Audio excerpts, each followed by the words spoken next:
To kindly put your mobile phones on silent. The Wi-Fi network name and password are displayed on the screen. You may kindly connect to the Wi-Fi as we will be using a few QR codes during the session. Once again, a very good morning, ladies and gentlemen.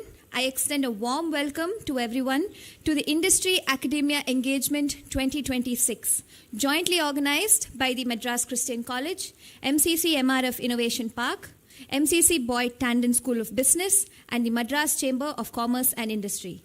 Madras Christian College is a liberal arts and sciences college in Chennai, founded in 1837. It is one of Asia's oldest extant colleges and has been standing strong for 189 years.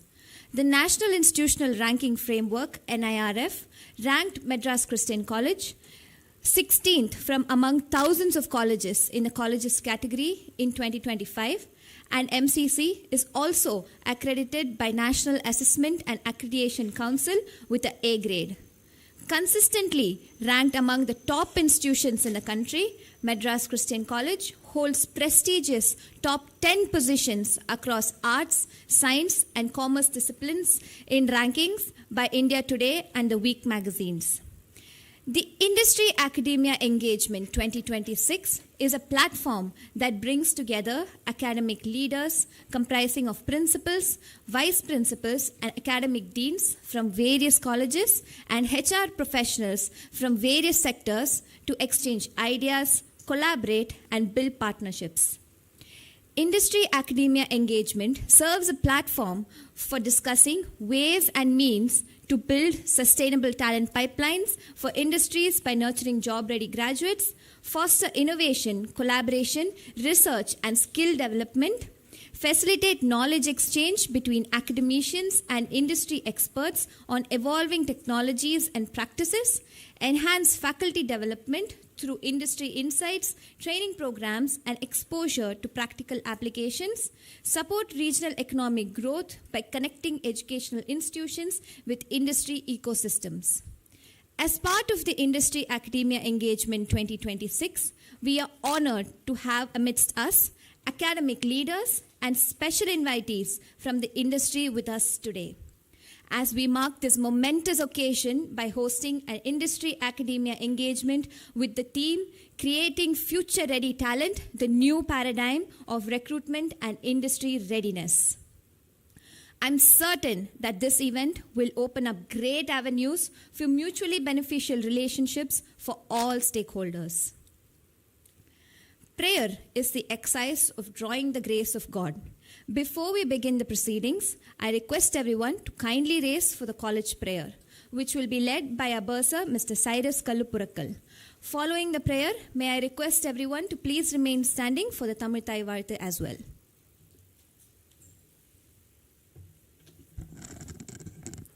Prayer for the college.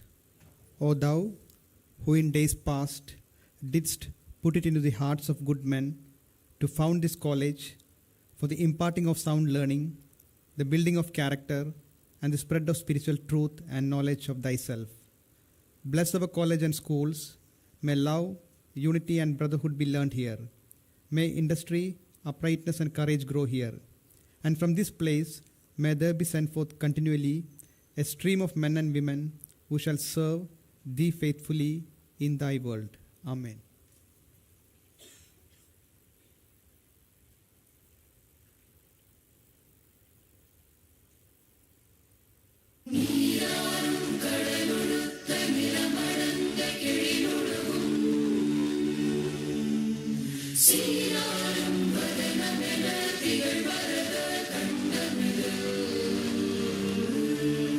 தென்கணமும் அதிசிறந்த திராவிடனல் திருநாடும்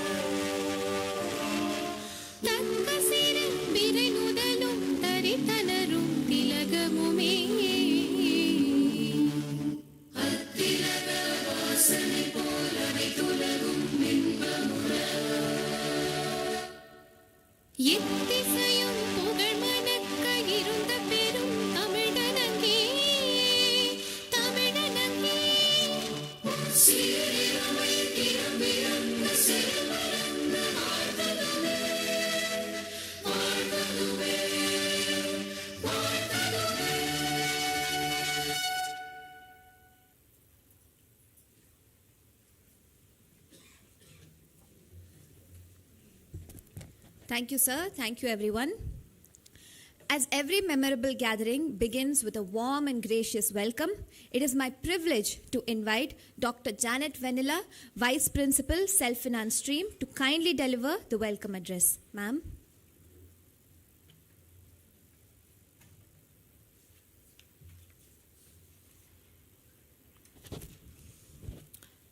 Good morning, esteemed participants for this Industry Academia Engagement Conclave.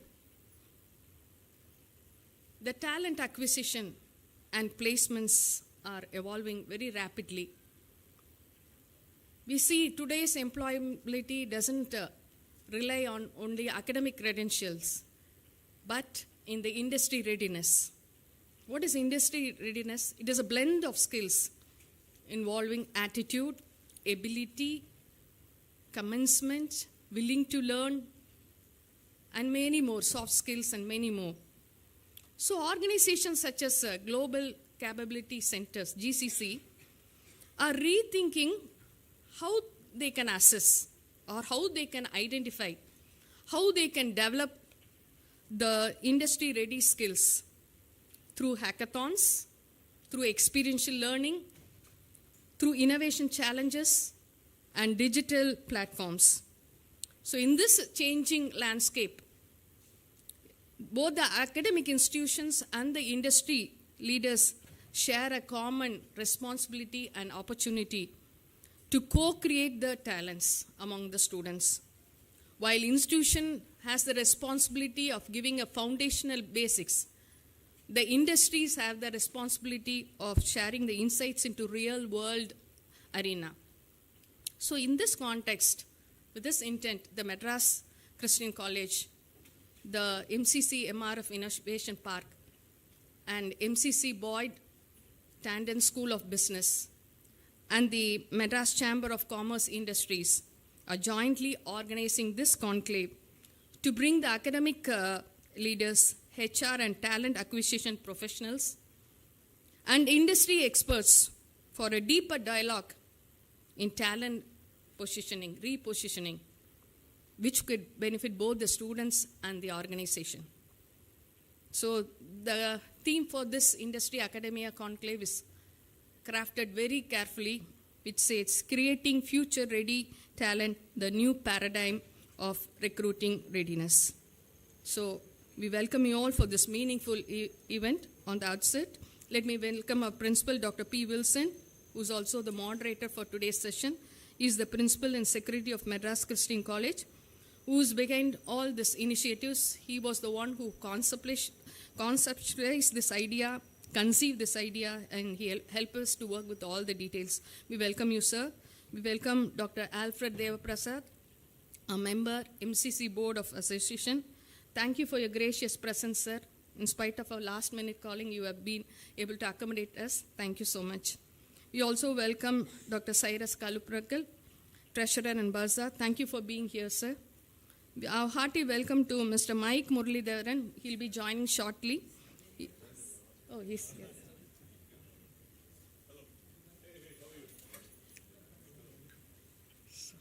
We warmly welcome Mr. Mike Muralidharan, the chairman, Ethiraj College for Women, and he is also the member of Tamil Nadu State Council for Higher Education. Thank you for accepting our invitation, sir, and also to be one of the panel members for our discussions. Thank you for your valuable time here. We warmly welcome all the principals and vice principals and all the academic leaders from various parts of Tamil Nadu who took time. You set away your time to be here, to share your insights, to share your inputs in the leadership perspective in shaping the student's career. Thank you for your valuable time and thank you for your presence. So I wish to welcome the panel members with great enthusiasm and excitement that they are here to share their expertise. At the same time, they are also willing to hear from you and gain insights from you. So let me welcome Mr. Satish Vaidyanathan, who is the Vice President and Head of the India at ACP Chennai. Thank you, sir, for being here. Ms. J. Sabita, Global GCC Director, HR, and Trusted Advisor to Executive Leadership. Thank you for being here, ma'am. Warm welcome. And Few of our panel members are going to join shortly. Mr. Kranti Kumar Patel, IAS, who is the Manager Director of Tamil Nadu Skill Development Corporation. Mr. Arun George Matthew, Vice President of GCC Lead, Guidance Tamil Nadu. He is also alumna of BCom Accounts and Finance at MCC. Mr. Paul Oren, Chief of Staff and Senior Vice President of Guidance Tamil Nadu. Mr. Kevin George, Head of the India GCC and AA Engineering Expedition International. We welcome the panel members. Our special note of welcome to all the HR professionals and industry experts. We know that it is a March and they are very busy. In spite of that, they graciously accepted the invitations. This shows their commitment in bridging the industry and academia for the students' welfare and for the welfare of the institutions as well. Thank you for your valuable time and your presence.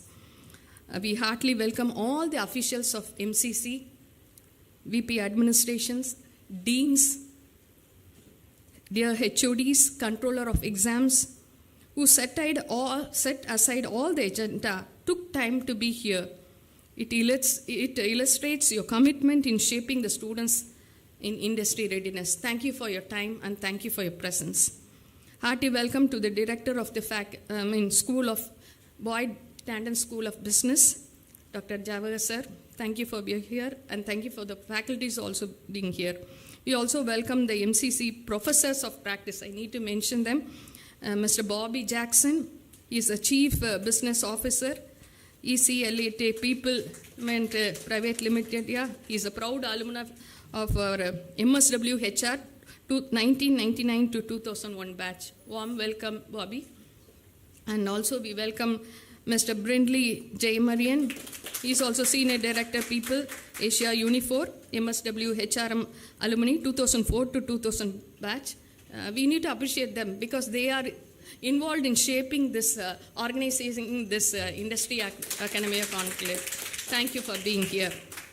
A special note of and welcome to all the staff placement representatives from the various departments. Due to shortage of space, they are viewing online through live streaming in the adjacent room. And also, I also warmly welcome the MCCI, Madras Chamber of Commerce Industry, in absentia because they couldn't join because of urgent commitment. And also the head of the Operation Innovation Park. Warm welcome to my entire organizing team, starting from Dr. Belinda, Associate Professor Social Work, and she's also the Director of the Office of Extension Programs.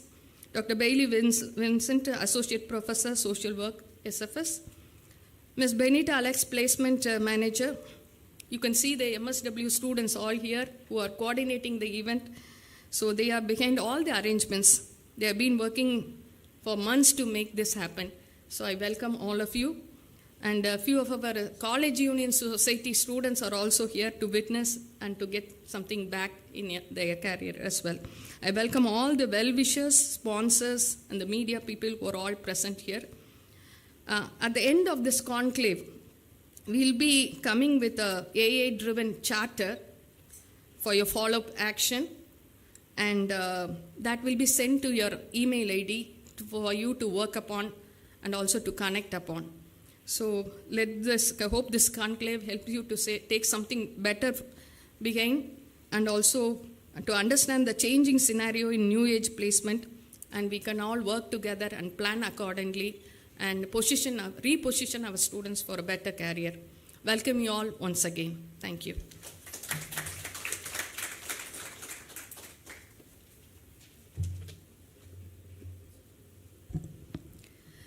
Thank you, ma'am, for your warm welcome and for setting the tone for this meaningful engagement between industry and academia. We now move to the first panel discussion. May I now request Dr. P. Wilson, Mr. Mike Muralidharan, Ms. J. Sabita, and Mr. Satish Vaidyanathan to kindly occupy their seats on the dais.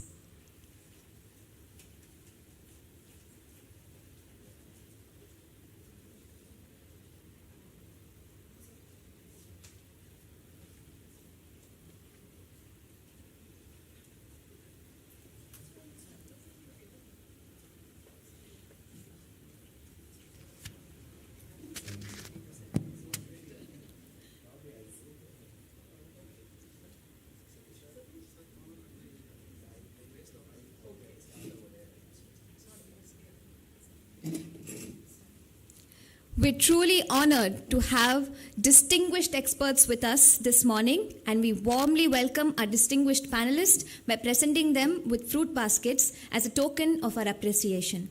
I request Dr. S. Alfred Dev Prasad, CEO of Christwood School and former President and CEO of Alpha Group of Educational Institutions and proud alumni of Madras Christian College, to welcome Mr. Mike Muralidharan, Chairman, Ethiraj College for Women.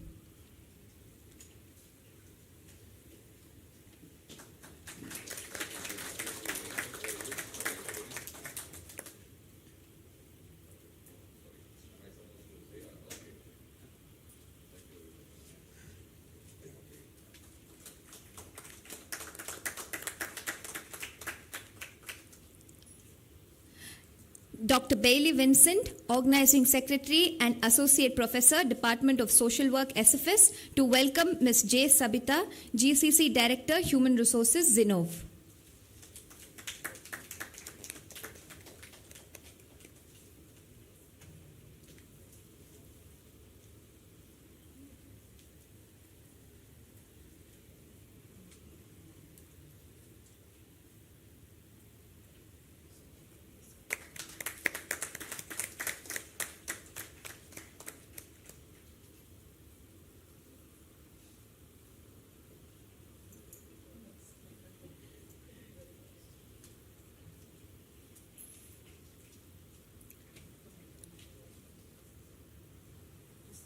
Ms. Benita to welcome Mr. Satish Vaidyanathan, VP and Head, India ACV Solutions.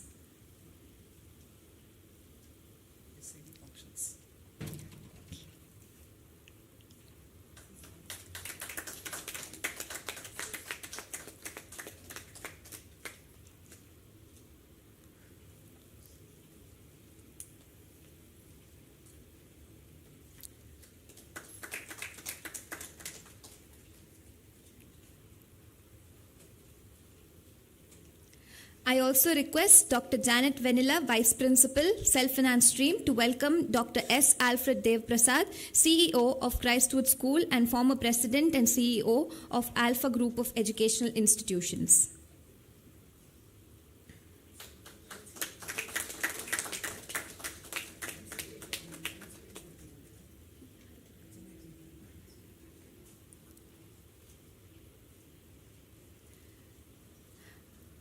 I request Dr. Janet Vanilla to also present the fruit basket to our principal, Dr. P. Wilson.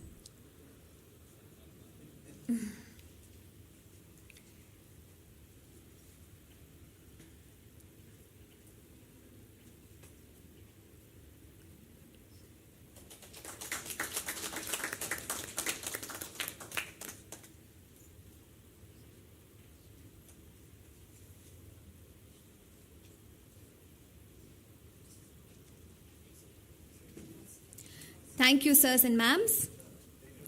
It is my privilege to introduce our moderator and the panelists for today's session. Dr. P. Wilson, Principal and Secretary, Madras Christian College. Dr. Paul Wilson assumed office as the Principal of Madras Christian College, Chennai in June 2020 and is known for his diverse roles as an ardent researcher, academician, writer, trained musician, and theologian. He joined the Department of Chemistry at MCCI in 2003, later serving as head of the department and Dean of Sciences before becoming principal. Dr. Wilson has led projects funded by UGC, DST SERB, and UPCHIA, reviewed for major international journals, and published 2 patents and over 30 research papers. Beyond academia, he writes journals and he writes on education at South Indian Classical Music and is a music critic, performer, and composer passionate about innovative project-based curricula. Next, I would like to introduce the panelists. Mr. Mike Muralidharan is a distinguished leader known for his significant contributions to higher education, skill development, and social impact initiatives. He currently serves as the chairman of Ethiraj College for Women and is also the chairman of ALERT, Association for Labour Empowerment and Resource Training, a leading NGO dedicated to promoting emergency care awareness and providing life-saving skill training across communities. an alumnus of College of Engineering, Gindi, Chennai, Mr. Muralidharan brings extensive leadership experience in governance and institutional development.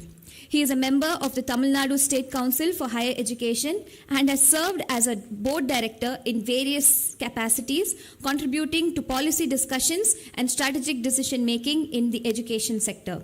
Through his active engagement in academic leadership and industry-academia collaboration, he continues to play a pivotal role in strengthening educational institutions and advancing initiatives that create meaningful societal impact. Ms. J. Sabita, GCC Director, Human Resources, Zinov. She is a senior people strategy leader with over 3 decades of experience in human resources, specializing in organizational transformation and building high-performance ecosystems.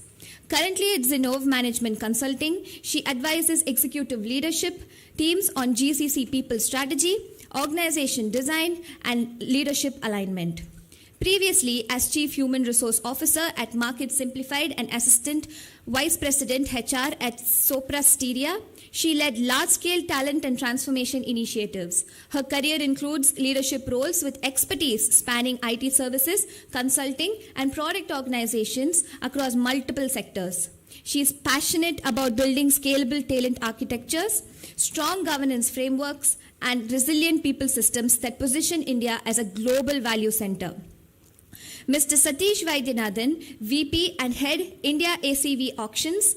He is a technology leader with over 26 years of experience in software research and development, specializing in building large-scale, secure, high-performance platforms serving millions of users worldwide. Currently, he leads the Development Center in India, driving innovation and scaling product, technology, and operations teams. Previously, at PayPal, he led the engineering teams that expanded payment capabilities in high-growth global markets through issuance and tokenization platforms. His leadership spans business strategy, product development, talent building, and ecosystem collaboration, including spearheading the PayPal incubator to support startups and innovation. Passionate about customer-centric innovation, diversity, and people development, he continues to build high-impact teams and technology ecosystems that shape the future of digital commerce. We are very delighted to have all of you here with us today. Before handing the session over to the moderator, I would like to take you through the Q&A interface. The interface would be handled by Mr. Brindley, Professor of Practice at Madras Christian College, a 2004 to 2006 MSW HRM batch alum, and currently Senior Director, People Asia, Unifor. The slides go QR codes are placed on each table and will also be flashed on the LED wall. The participants can post their questions, thoughts using the QR code. Mr. Brindley will bucket them based on similarity of questions and thoughts and will share it with the moderator for further deliberations and clarifications. I now hand over the session to the moderator. Sir.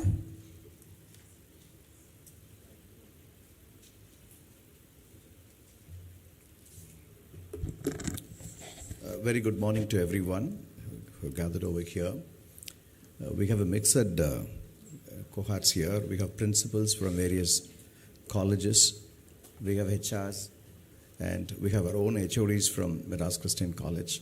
And the Unicorn Hall, we have another cohort called placement officers from various institutions, because we couldn't accommodate all of them here in one particular hall. So we wanted to separate, and we are live streaming the whole event for them to view. This idea, let me try to give an overview before I invite the panel speakers to interact with all of us. This idea, which emerged as part of our regular engagement, you could have witnessed that we have been regularly engaging. Recently, when during the Innovation Park inauguration, we had the similar engagement here with industries, and more than 60 industries participated, and that engagement led to a lot of other outcomes now, in terms of internships, in terms of placements. We are now strengthening it annually. So as part of our annual event, this year's industry academia engagement has been scheduled today, being a Saturday, which is conducive for the industry experts to be around here. And it's a working day for Madras Christian College, where all our HODs are also over here. The reason why we are focusing today mostly on talent acquisition in a very different way. Talent acquisition platform has completely transformed as the information that we wanted to pass on to the principals of various colleges. We still think that we have to prepare a resume and we have to go from companies to companies and hand over the resume and look forward for job placements. But the platform is now all moved to digital platform portfolios now, where from first year, the student is encouraged to build their portfolios, and finally it is verified with the digital badges, and finally the companies get into the digital platform and curate the information and hunt them. It's tier 1 companies, they hire in a very different way. So we are going to discuss all those aspects here now, and fortunately we have got for the 2 panels mostly from GCCs, Global Capability Centers, which was called earlier as GIC. Now the name is evolving now. So now GCCs, Tamil Nadu plays a vital role in hosting a lot of GCCs in Tamil Nadu, in whole India. So that's the reason we have invited Governance Tamil Nadu as a second panel. And first panel, we have invited 2 members, Savita and Mr. Satish from GCC, and Mr. Mike Muralidharan, the chairman of Etharaj College, who is an industrialist, definitely would add, because he bridges the industry and academia together. That's why we invited him to be a part of this particular panel.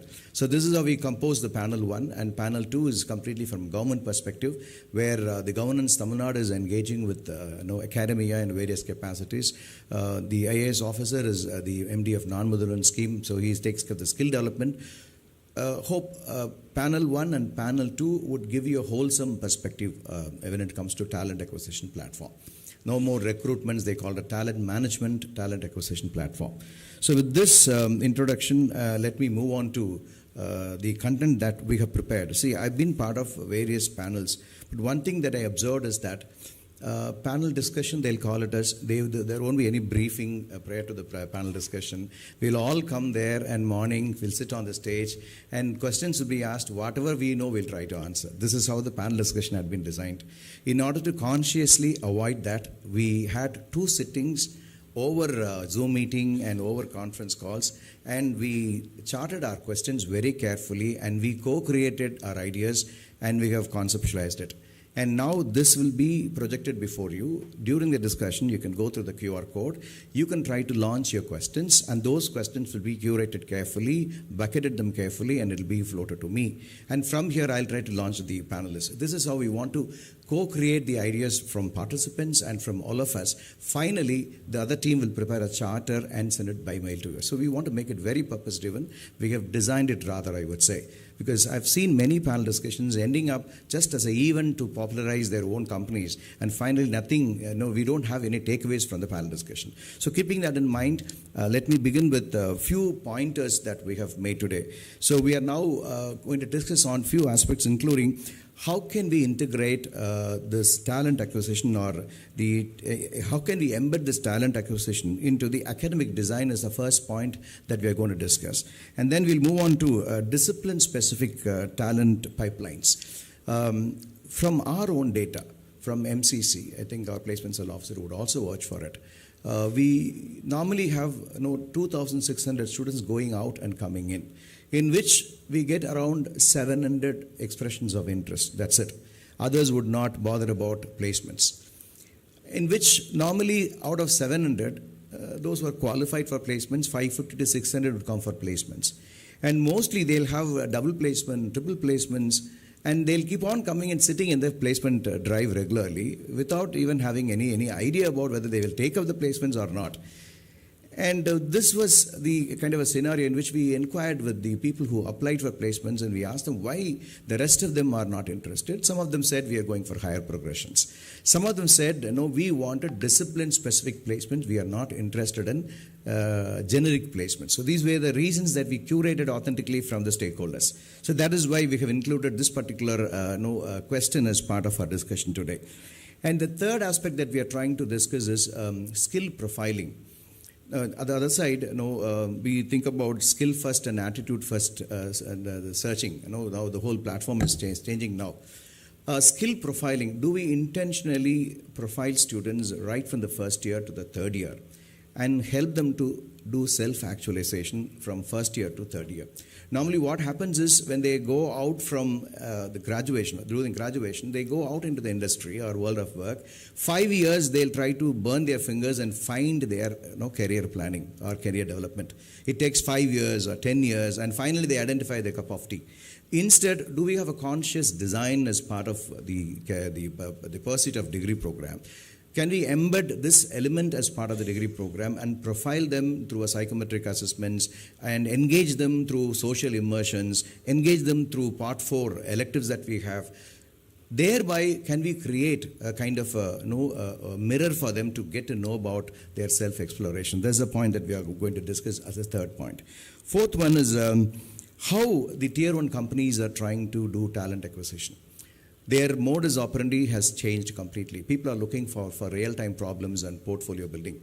Now we are in different pages now. We are now not able to have empathy with how tier 1 companies are trying to hire these students. That's why we are not getting McKinsey here. We don't get Goldman Sachs here in MCC. We are making consciously that particular effort to move to the tier 1 companies now. They're all in other countries, other states and engineering colleges. They don't consider that we have potential students who can be placed in Goldman Sachs and McKinsey and other companies. They call FANG companies, F-A-N-G, FANG companies. We are not targeting them. So our aim is to target tier 1 companies and prepare the cohorts over here to be placed in tier 1 companies. And finally, we are also interested in thinking about credit-bearing internships.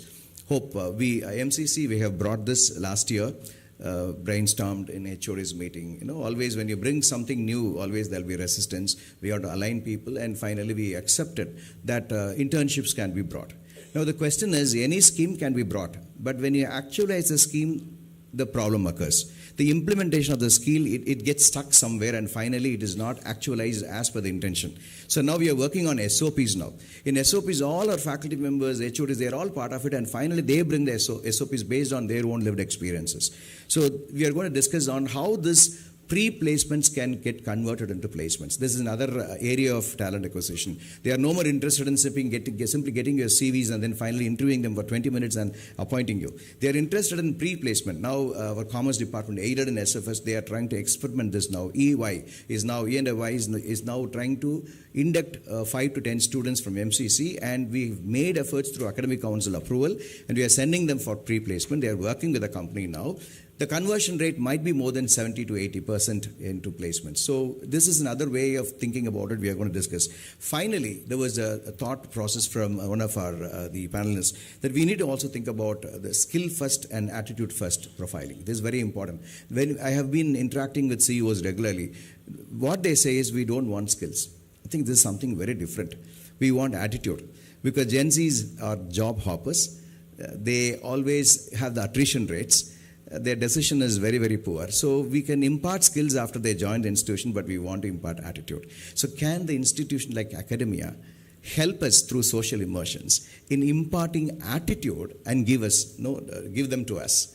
We will try to build skills. I think if you are able to build skills and attitude together, I think your students have very good prospects for placements. So this is the overview with which we're going to begin now. So let me move on to Sabita. Thank you, Sabita, for having accepted our invitation. So we will begin from the first question. Curriculum to career. That's the first thing that we discussed. So how can we embed talent acquisition into academic design is the first question that we are going to discuss. Your views, please.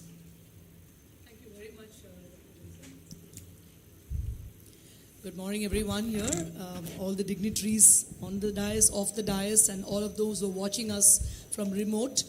Quite an honor to be here, and thank you very much for setting the context, Dr. Wilson. We're talking about, the very first question is on curriculum to career, right? And I'm trying to add on another jargon in there. It's not just a jargon. Is it audible? I think the mic. Yep. No, you can give cordless mic. That's the reason, yeah. Yeah. Check. I think that's thank you very much. Right, so we're talking about not just moving to career, but we're talking about a readiness architecture. Now, a couple of thoughts that we went through, right? And how do we get our graduates, upcoming graduates, ready from the first year? Now, it's not about, you just heard Sir talk to us about skilling them, for attitude. We say train for skills, but hire for attitude. That's how the industry looks at. So what we're talking about is, how do we take them through this journey, the student journey of 3 years itself. Self-discovery in the first year, right? So you may want to do, today we have Gallup Strength Finder, for example, right? Apply Strength Finders. Understand what are their interests, what aspects interest them from a career perspective. Because when they join a college, many a time it is peer pressure or it is a family pressure. They just get in because they want to just say, I'm working, I'm studying in a very prestigious institution, right? But then, would they have the right kind of aptitude, the analytic capability to pick on and take on a career thereafter? That's something that you do in the first year. The second year, and for tools, you have a lot of psychometric assessments today. You have skill-based strength finders.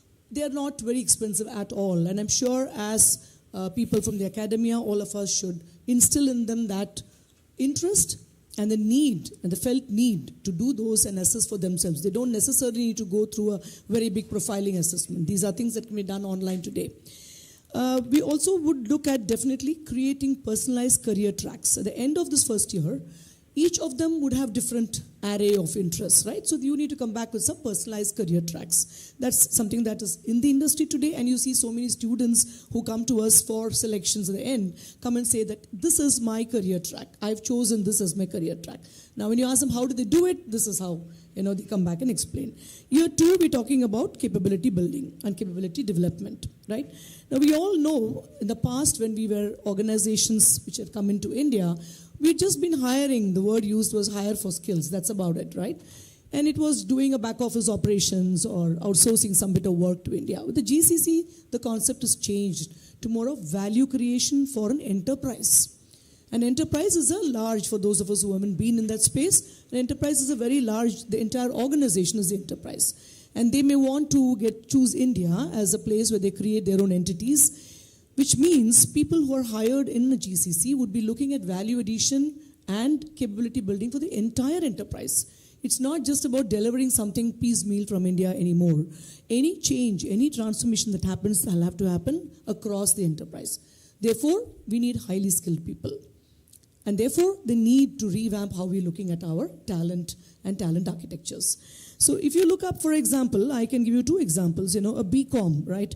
Now, just studying a BCom graduation is not really going to help when he comes out of college. On the contrary, if the person invested some time in doing financial modeling, for example, right, and then did some sort of business analytic programs. Now, these could be done online. This could be done through internships. These could be done through, connecting with corporates who are more than happy to come forward and support and take people from colleges today. Today, I know of some very prominent institutions even outside India. Singapore Management University, for example, because I have engaged with them in the past. And what they do is they ensure they train and they take people from corporates. I'm told they've also started taking people from India. And what they do is phenomenal because they give them a whole lot of off-sourced work which they can do in the second year at college. Financial modelings, how do you do data research? I'll come to the example, a small little 2-minute story later on when Sir takes us through it. So moving on, how do you get them to do thereafter, after the internships, analytic projects? So many of them don't even know how to use advanced Excel, for example. Microsoft Excel is so important today and it makes life easy for so many people. So as a commerce grad, is he able to help out? You may not write large macros, but even understanding how you translate data which you get, that is very important. Today, we would add value, even HR, the stream that I'm in. If my HR executive is not able to analyze a volume of data and interpret it, then there's no meaning in it. Just sending an analysis of, for example, an attrition analysis, you just put in a couple of streams and say, all right, I have a slice and dice done. I take people through tenure, through vintage in the organization, through skill profiling. Then the management asks you, what does this mean for me 3 months from today, 6 months from today? Can you predict? Predictive analytics. Now that is there, that's been there. Unfortunately, we don't invest time in interpretation of data as much as we would want to. That brings me to the 3rd year where I think the focus should be on industry simulation, which means how do we participate in mock assessments? Industries are more than happy to come forward and partake and provide you the necessary support through their technical forums. We'll have Satish share more with you on that aspect. But how do we make use of those forums for conducting and being part of mock assessments. Likewise, case problem solving. There's so much of use cases out there which can be shared with academia, and people do it. So please approach, go forward. All of you are people whom we count on to be the bridge between the industry requirement and all those young, beautiful minds which are the future of tomorrow. Some of them are right here in this room, and it gives me great joy to see you all. Likewise, today we're talking about how do we co-opt projects, right? Industry also looks at co-opting projects, which means how do we work together to see what is it that we can support with. Alumni of your college can play a big role in facilitating respective colleges. So that's the third year. And summarizing all of that, I think we are re-looking at how we bring in more. It's not just about marks, but it is about purely getting them value-adding, purely getting them industry-ready. And that's what you see in the subject line of the day. So industry readiness, when all of you leave this room today, we want you all to truly go back with some takeaways on how, and feeling strongly confident about how you could get those people industry ready for all of us. Thank you. Thank you, Savita. The next question is to Mr. Mike Muralidharan. Sir, the first point, talent acquisition, people are now giving importance to professional certifications as part of their academic career. What is your opinion, and how do we try to engage in professional certifications? Thanks, Dr. Wilson. Good morning to all of you. And what I believe is that today, certifications, skill development, when I'm saying skill development, with respect to the domain and the functions, and possibly the tech, is a bit of a accepted fact. Today's kids, who are probably 20 years, over the last 10 years, they've been growing with a smartphone in hand. So I think they, like learning Tamil, the mother tongue, or Telugu, whatever it is, and English, the medium, I think learning along with the smartphone is something which is an ongoing process, and I think we think that they will do that, and we should motivate them to do that. That's not a problem at all. In fact, I believe that when I was listening to you, the attitude or the aptitude, more than anything else, the attitude cannot be taught. But I think most important fact, I thought I'll use this opportunity to talk about it, is the empathy factor. When I'm saying empathy, we are talking about students having an attitude issue or a loyalty issue. I first believe that only when you look at the mirror, you'll know that it's mutual. I think I'm not talking about HR, I'm talking about all managers. As always, they famously say, people quit managers. And which means there's also an important factor of empathy or attitude or aptitude from the other end. When I'm saying that, I'll give you a small, example.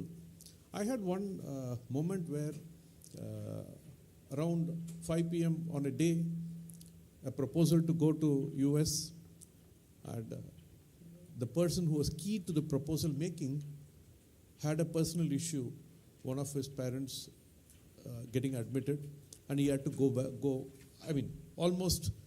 he had to drop it and go. And the people who were associated came and said, so-and-so has a problem, what do we do? I said, call him. I said, keep going, take care of your parent in ICU. That person asked me, what happens to the proposal? He asked me. I said, no, that we'll take care, you go. And then the rest of the people are also with a dead face thinking, what are we going to do? Because while we say there is a team, always there is one single point of failure. Like you always have one Virat Kohli who is required to win the match. So he went, and then I told these guys, have a different plan. Plan A, you can possibly, have the rest of the team rally around and do it. The plan B is try to get an extension for submitting the proposal.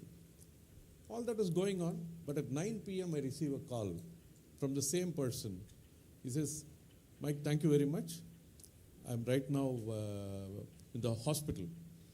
And what is happening? No, My parent is inside the ICU. They're taking care. Okay. Good, take care, prayers. Then he said, I'm sitting in the hospital with my laptop.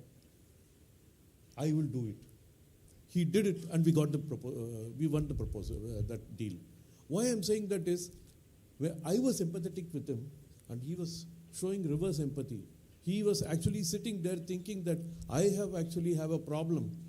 So this is what is most important. I feel many times the easiest thing is to say the other person has to develop some, attitude or whatever it is. I think it's both ways.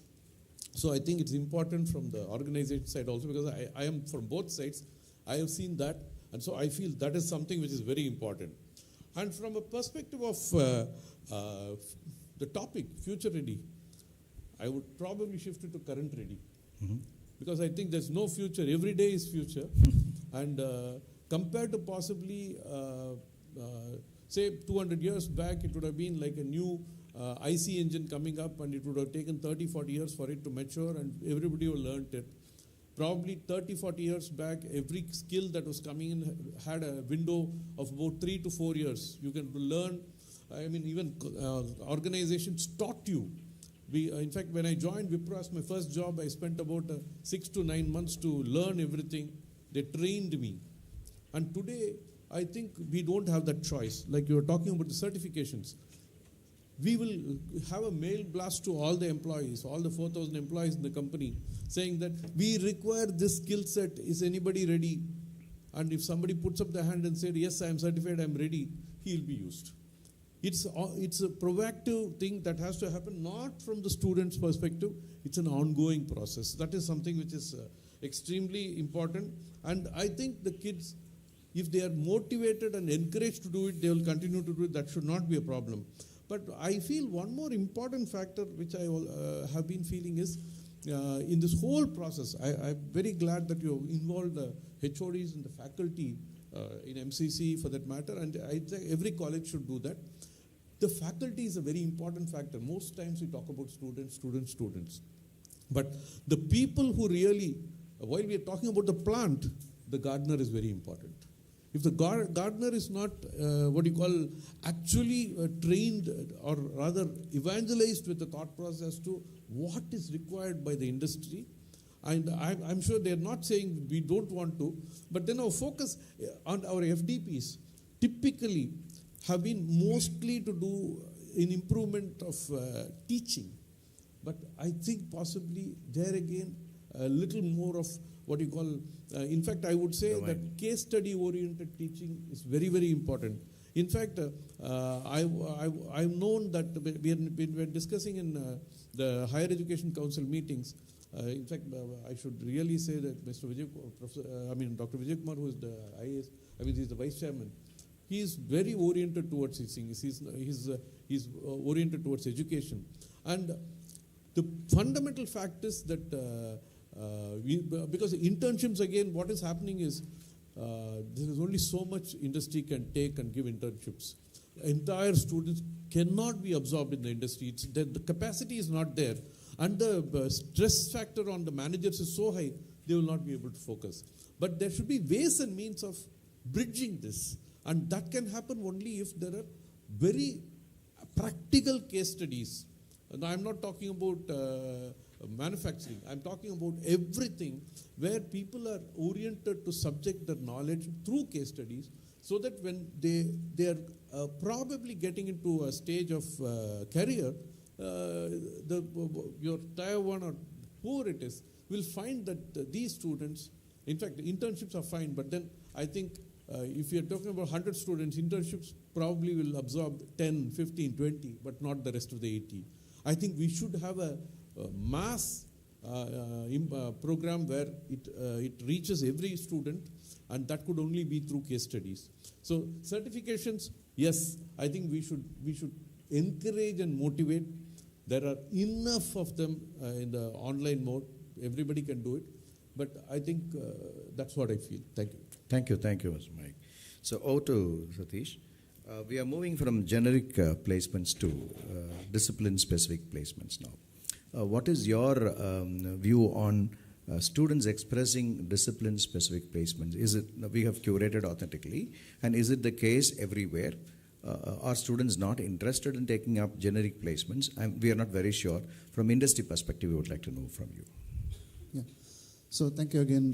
Good morning, everybody. Thanks for this panel. So to your question, sir, I think the industry is also fast changing, right? Today, what we have as a requirement in March may just change drastically by June or July, by the time when the student joins the company, right? So it is oftentimes extremely hard for the company to say this is the exact specific work that you will be doing. We can certainly say a role, this is the role that you will be performing. You will be doing a marketing role or a finance role or an engineering role, whatever that is. But it is very hard to say what is the specific exact work that they'll be doing. So if you are in an industry, you cannot tell that, okay, you will be part of the procurement team, you will be part of the quality team, or you will be part of the manufacturing team. It's very hard for us to tell us now. So that's why we look at it as, to our earlier point, we look at it as the students possessing two types of skills. One is the discipline agnostic skills, which is very common across any discipline. And the second is the discipline specific skills, which is for that discipline. So if you are joining an aeronautical industry, you want to know about aeronautics. If you want to join the press or the media, you need to know about what is the basics of the media. That's a specific discipline specific skills that we look at, but the discipline agnostic is what we spoke about. So I think also for the habit of note-taking and bit-taking, it never goes, right, whenever you come in any part of the career. So I have some notes as well. So I think some of the, what I would also like for you to kind of give a view of inside out from the industry perspective.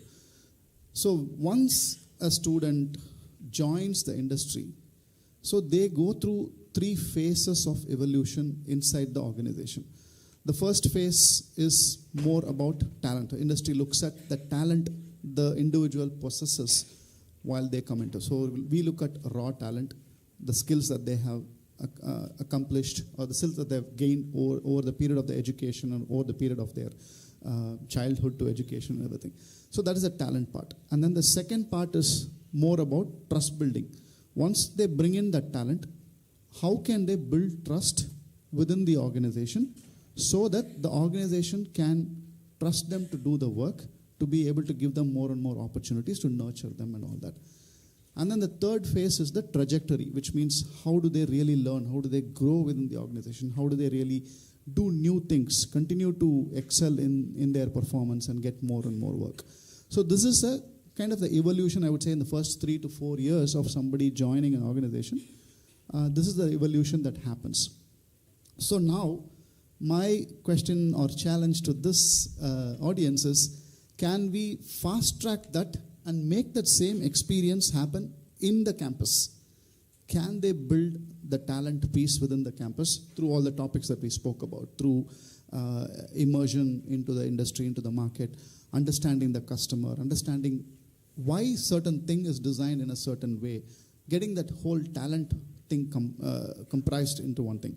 The second is, can they also pick up all the elements that will help them build trust once they join the organization?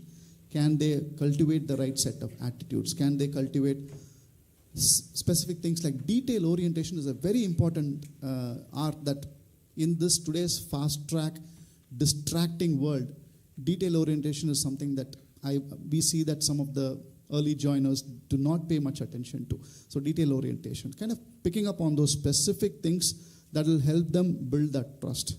And then trajectory is more about how do I think about, if I fast forward myself 6 months down the line, what should I be doing? What should I be working on? What should I be learning today to get there? Like being able to have that sense of foresight to at least a 6-month horizon is also good. So that way they know, okay, what should I be doing today, tomorrow, next week, next month to get into that trajectory, right? If they can actually internalize these 3 concepts of talent, trust, and trajectory while they are in the campus, those 3, 4, 5, how many years they are studying here, they will be much more ready for being placed in an organization or doing their own entrepreneurship, or be it in social work, be it in medicine, any discipline, All these things are going to be very important. These are all discipline agnostic skills that I'm speaking about.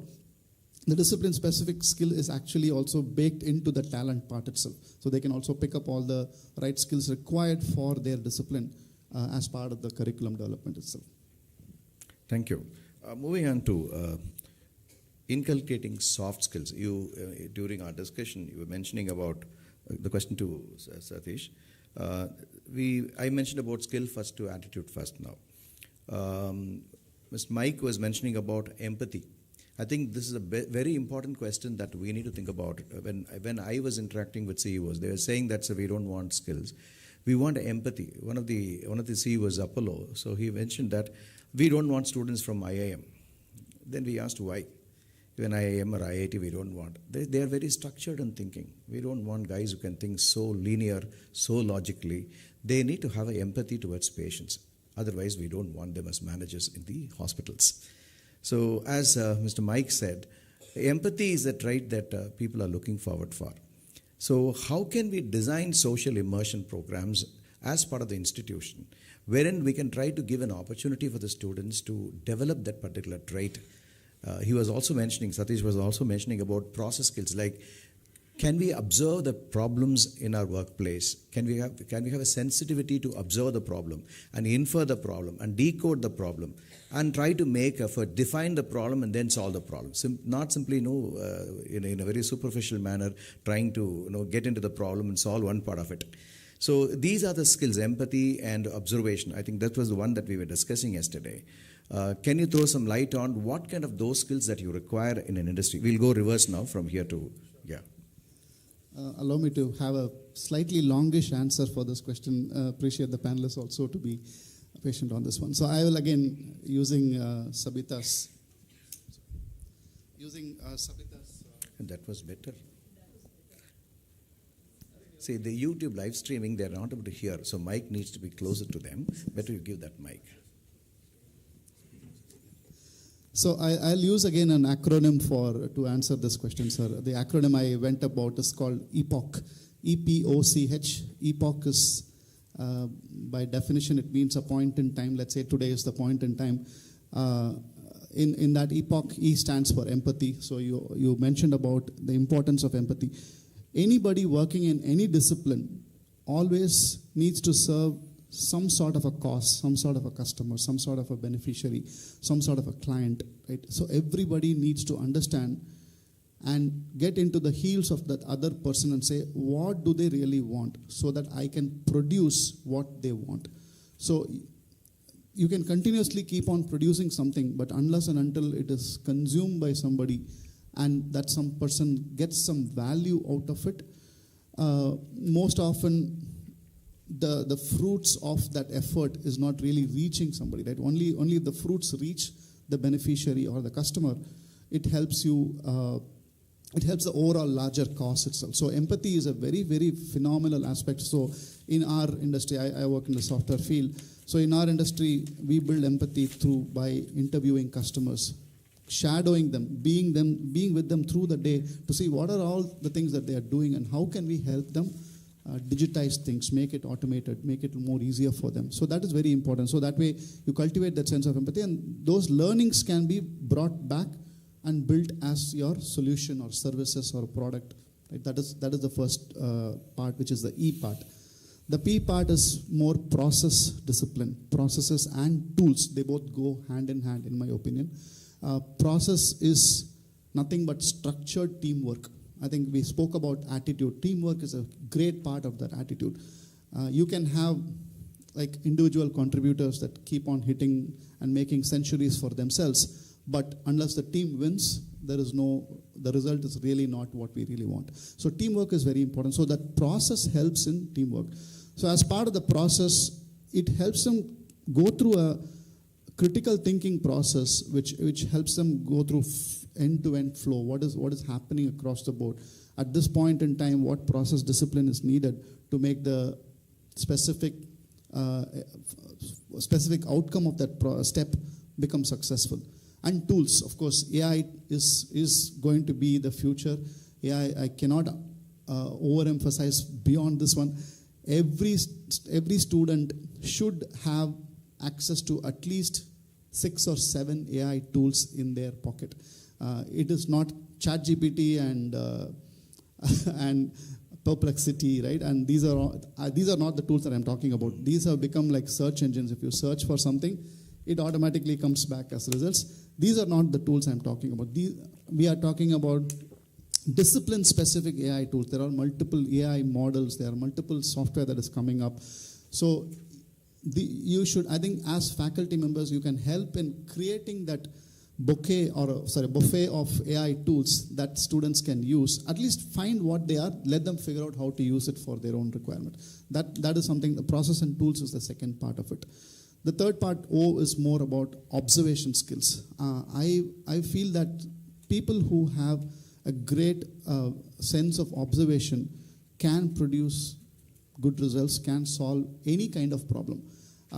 In my entire experience in my industry, I have found that no problem is unsolvable. Every problem has a solution as long as people can observe, understand the data that is part of the data handling, data processing, getting insights from the data. Any field it is, I'm not talking about really tech field, any field operates on data, looking at data, making interpretations from the data, looking at patterns of that data is extremely important. That's where, again, the AI tools can help in such. You say, hey, this is the data I have. You ask one of these tools, it will tell you what interpretation. There are tools like Notebook LM, which help you with that kind of insight derivation also. So the observation skills, like I said, is extremely important. There is a fantastic book called Start with the Why, W-H-Y. So why is something happening? Why is it needed? Asking that question of why, and then building the what that supports the why. And then the third step is the how, right? How am I going to build it? So it's important to know what is the why. So that emphasis to the students on that topic of why is something that also observation can lead them to asking more why questions. The fourth one is more the C part, which is more connecting end to end. There are specialists which we need specialists. We need people who go deep into research, continuously specialize in one specific area so they can get to the depth of it. But I believe in this fast-moving world, generalists are going to be a lot more successful, meaning who can connect things end to end. They know why is it happening. We call it the butterfly effect, right? If a pond is going dry, can a student in an environmental studies department understand potential reasons of why that is going dry? So then once you understand the root cause of the problem, they are able to come back and fix it. Connecting things end to end is also extremely important. And then the last part is the H part, which is harnessing failure. We all see failure as something to be afraid of. Maybe students think of it as, I should not fail, I should always succeed. In companies, we have programs called Celebrating Failure. We have events, we actually have parties to celebrate failure if something fails. So the learning that comes from those failures is very, very valuable for us. So we look at failures as an opportunity to learn more and then understand that failure is not a bad thing. It is just the next step towards trying it out one more time, right? Having all these 5 epoch, empathy, process, observability, connecting things end to end, and harnessing failure.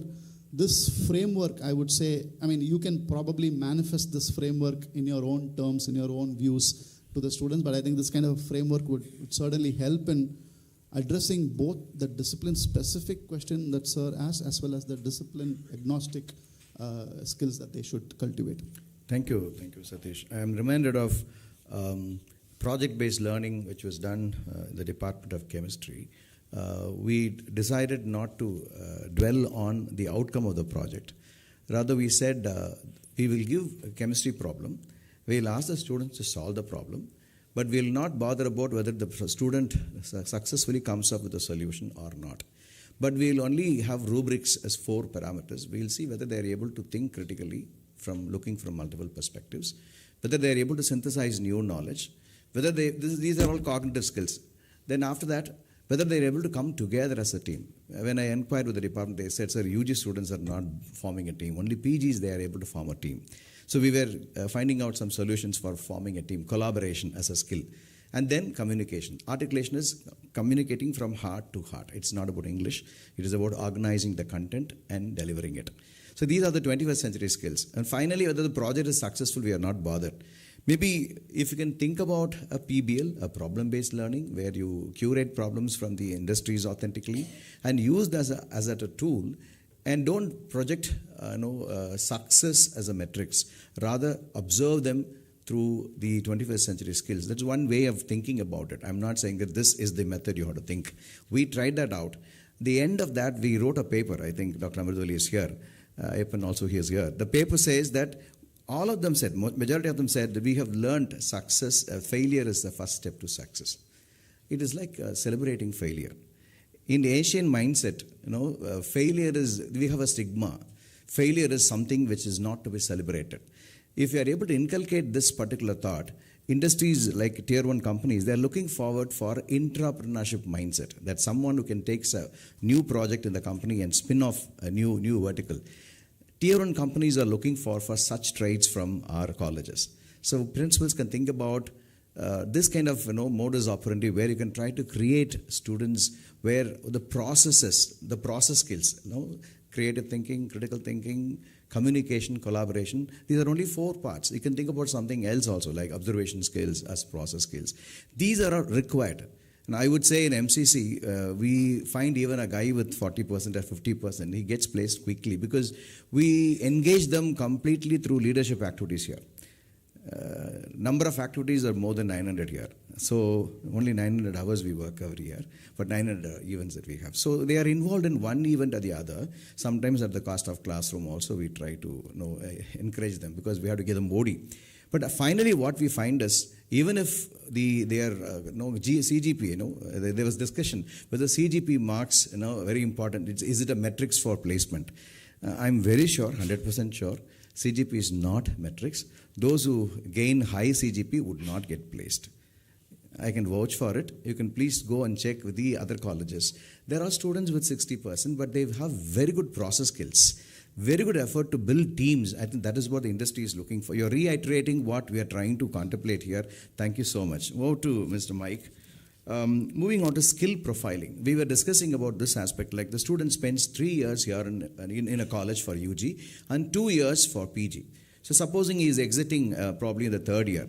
Now, is it possible to, I think the other panelist member mentioned about personalized career track you mentioned about. Is that a possibility? Is there a possibility of profiling them right from 1st year to 3rd year through their social handles, or through their involvement in the department activities, or through their exam papers, using a lot of other manifestations? Can we profile them and target them for a particular vertical and send them out so that they will get to explore their own personality? So what is because you are in between industry and academia, so you would be better having empathy on that. Over to Mike. Yeah. See, first of all, when you said, I was almost getting a one-liner. You are creating chemistry amongst chemistry students, building up the chemistry. I think in every department, or why department, interdepartmental, it's important.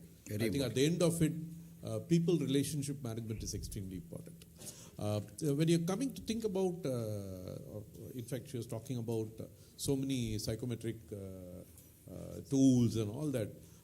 I think all those are going to be very much there. And I think the fundamental fact is they can also be transferred into the campuses to certainly understand the personality traits of students. It's quite possible, and I think we are not doing that right now. But I would not know how we will be in a position to do that. I mean, I think I would not like to jump into your role as a principal of an institution, because normally I feel there is a role that the management plays and the role that the academician plays. But I'm very happy that it's coming from you, because the academicians looking at that perspective is very forward thinking. Congratulations to you on that. Those type of thought process should get into the campus, because that is when we know the syllabus alone does not matter. Yeah. That is extremely important. And from a perspective, I was just realizing about how you're talking about intrapreneurship.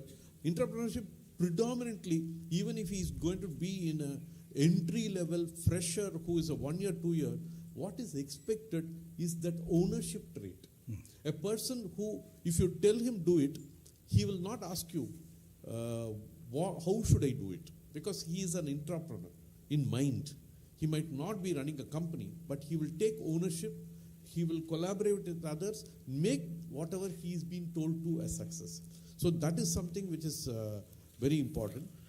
And from a different perspective, I thought again, coming back to using this opportunity, I think when it comes to the loyalty factor, I think as a world we have changed. My father worked for 35 years in one company. I worked probably for 3 companies, let me say. And the current crop, we don't watch test matches going to the stadium now. Not even a T20. We want to probably see the highlights of a T20 match. We've come to that stage. So I think there's a mindset change which we should accept. But most important is, I would say loyalty should be 100% as long as a person is in that company. One should not say, in fact, sometimes we find people who join a company, the person has interviewed him and selected him, and when he joins, that person who selected him says, tomorrow is my last day. That's the reality.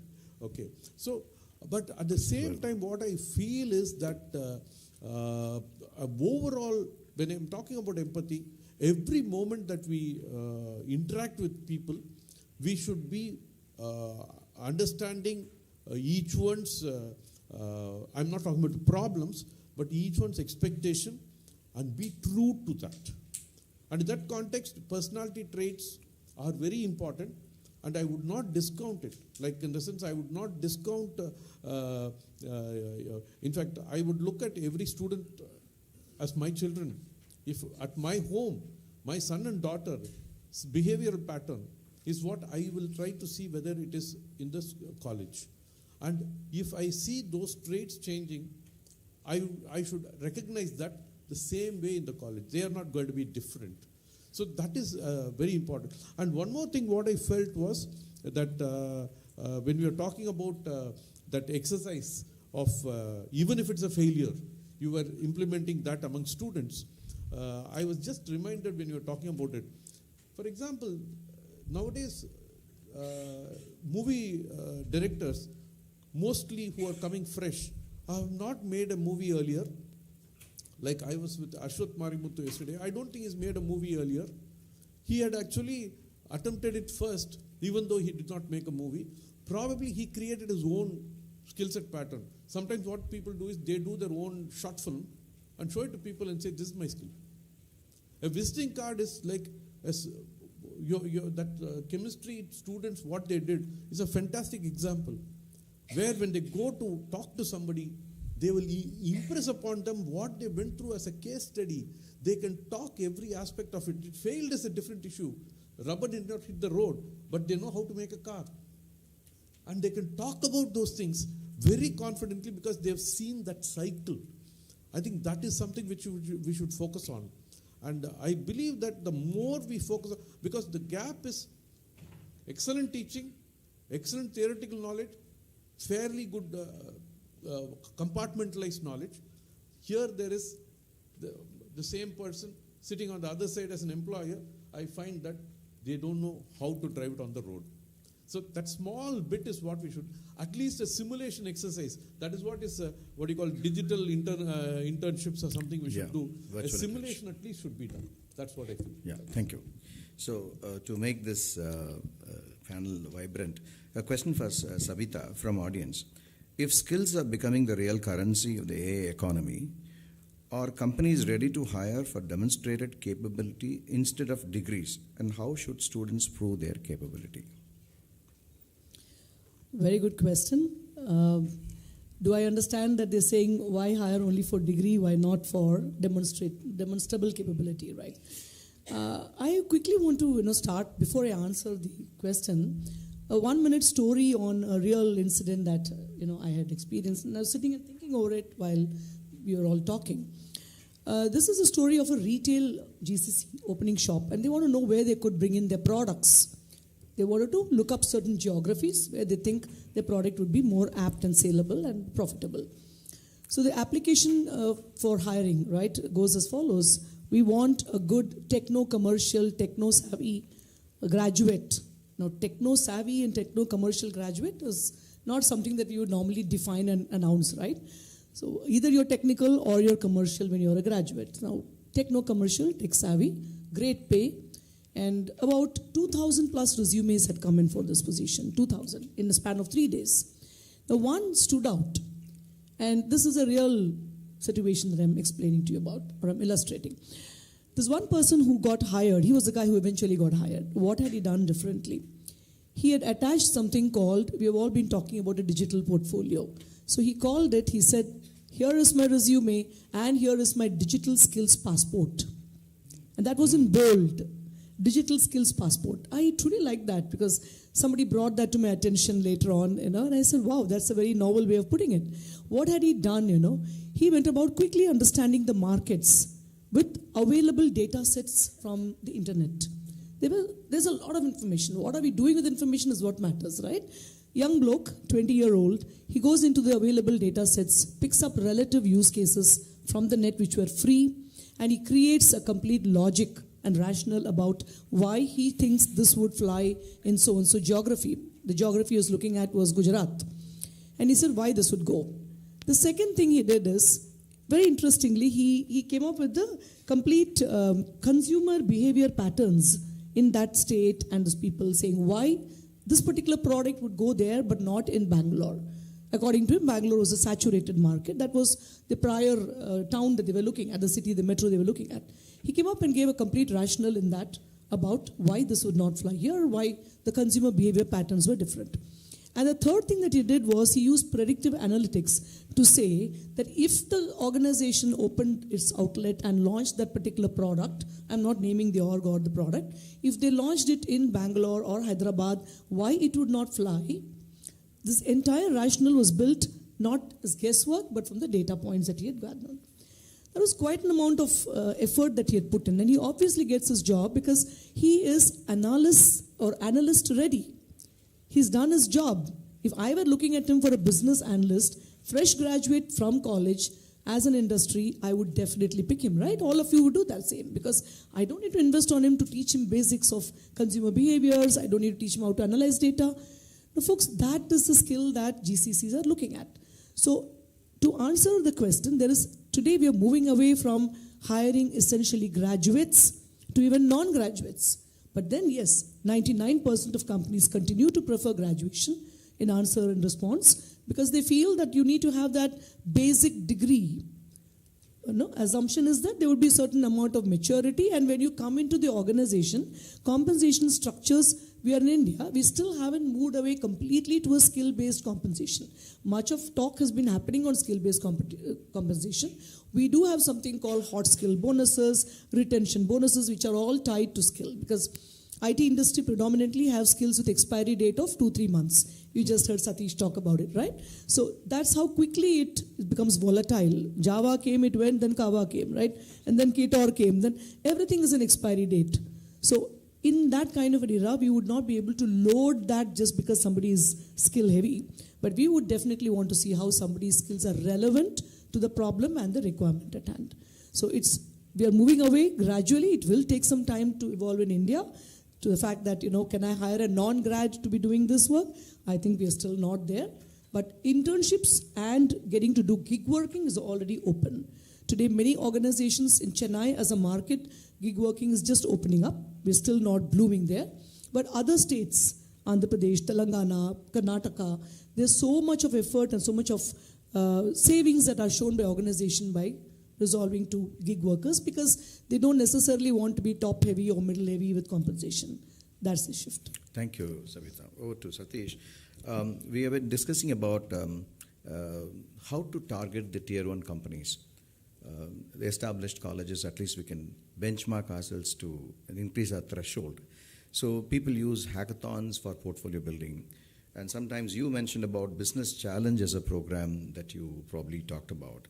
and real-time problem, getting problems and break them into pieces and asking students to solve the problem and build a portfolio, maybe GitHub or any other portfolio, and finally industries will verify it and try to do the talent acquisition. And competency-based hiring, what is your opinion on benchmarking ourselves to tier 1?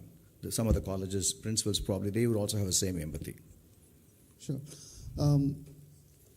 I think it is a reality and a fact that any tier 1 expects for a baseline to be there for students before they come in. For instance, I have been to several colleges for campus hiring across India.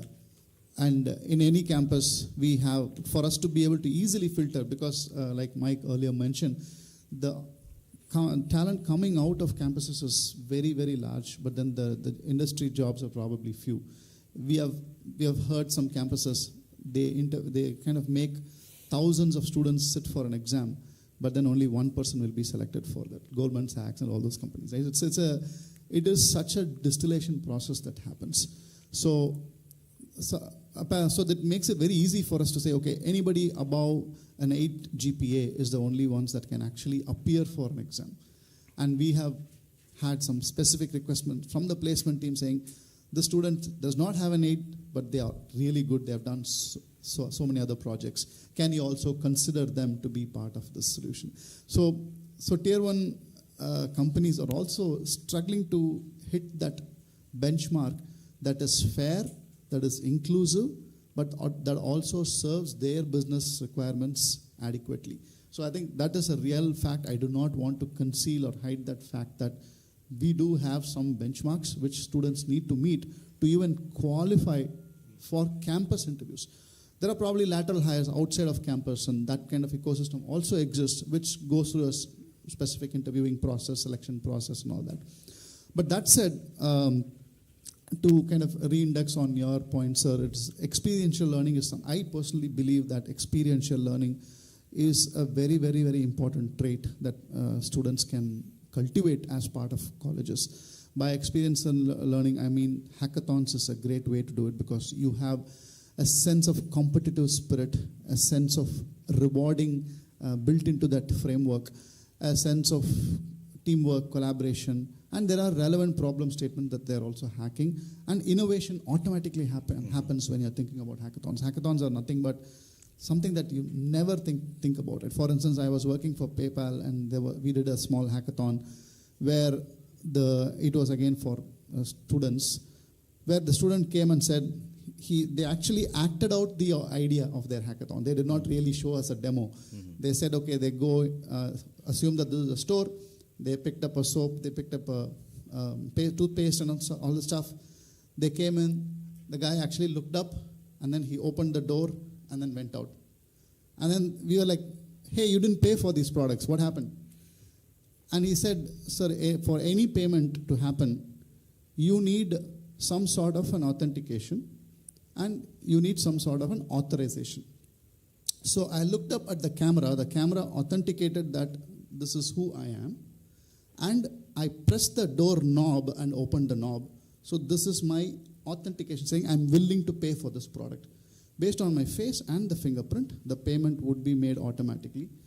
This was like 10 years ago. We didn't even have such kind of technologies at that point.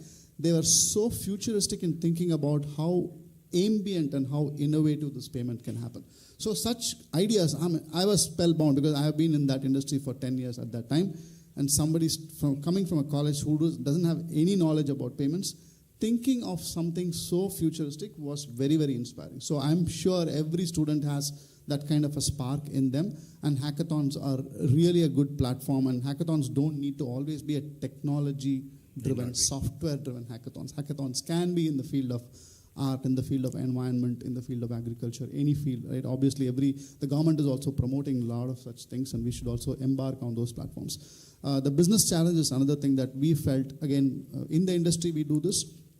We said these contests are conducted in fields that are outside of our core industry, because we also want them to get lateral learning outside of their specialized discipline. So we say, we give you 6 months' time, you form yourself into teams, and you also go out into the market, see what you can do. For instance, one of the teams went to an organic store and looked at their operations and helped them optimize their operations. And it had nothing to do with payments. It had nothing to do with, of course, it has something to do with commerce, but it didn't have anything to do with digital technology. So just going out in the market, getting those fresh perspectives, helping somebody grow their business, develop new processes is a very good learning also. They get that lateral learning. And there is something for the industry also, right? We also want these learnings to come back into the industry so that they can actually implement those ideas and suggestions for our businesses also in some way, shape, or form. So that's a business challenge aspect of it. Of course, case studies are very, very useful things. I think if I would really like to have some sort of a global portal or a nationwide portal that says, by industry, by sector, these are the open problem statements that we undergo day in and day out. There are lots of such websites already available where colleges can actually subscribe to that problem statement and say, I want to work on that problem statement. Because the problem is students don't know what really exists in the mainstream field sometimes. So it's very hard for them to comprehend what to solve for. So I think some sort of a handshake, and maybe that's where the industry academia bridge can operate really well. Even if students can build a portal and say, I invite 50 corporates. It may not be part of my mainstream product development roadmap, but I may be willing to experiment. And if the students can pick up those experiments and implement it within campus, we see the MMIP happening here. So those are all very good avenues. You already have a frame. When we are implementing, that's only like a engine under the bonnet. How you use it? A car has engine, better engine is coming. It could be EV, it could be anything. At the end of it, the car should feel good and the application should feel good. And it is continuous learning, which we are all capable of.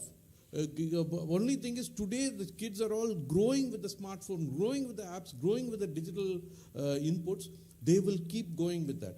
Only thing is the people skills have to be developed. In fact, as a sidelight, I'll tell you, you mentioned earlier that I am the chairman of Alert NGO. Dr. Kalam gave us a guidance that we should train all common men in life-saving techniques.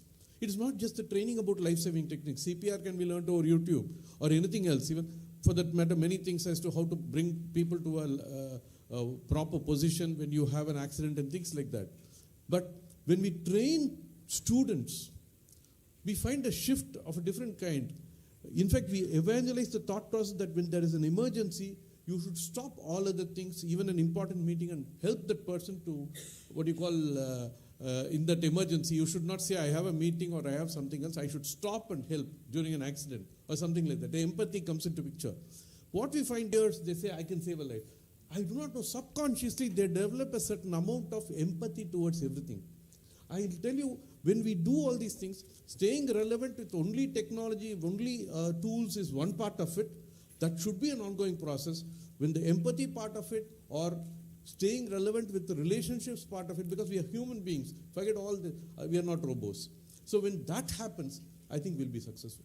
Thank you. Savitha, the final question to you. If AI will increasingly handle logic, data, and automation, will the true advantage of future professionals lie in human capabilities like empathy, judgment, creativity, and how can institutions intentionally develop them from audience? Okay. Thank you, Dr. Wilson. Good question, which we all keep hearing about in many forums, because AI is only artificial intelligence, and I always believe the original intelligence still resides with the human beings. So AI can never, ever take away a human intelligence or the original intelligence. It's just that we've just heard Mike talk about how you enhance your relevance. What was the second part of the question? I'm sorry, I missed that. But demonstrated capability instead of... We had that already.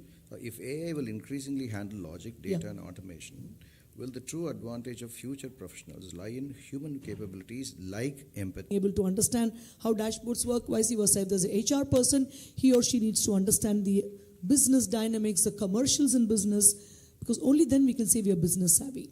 And as long as we do that, AI cannot take away our jobs.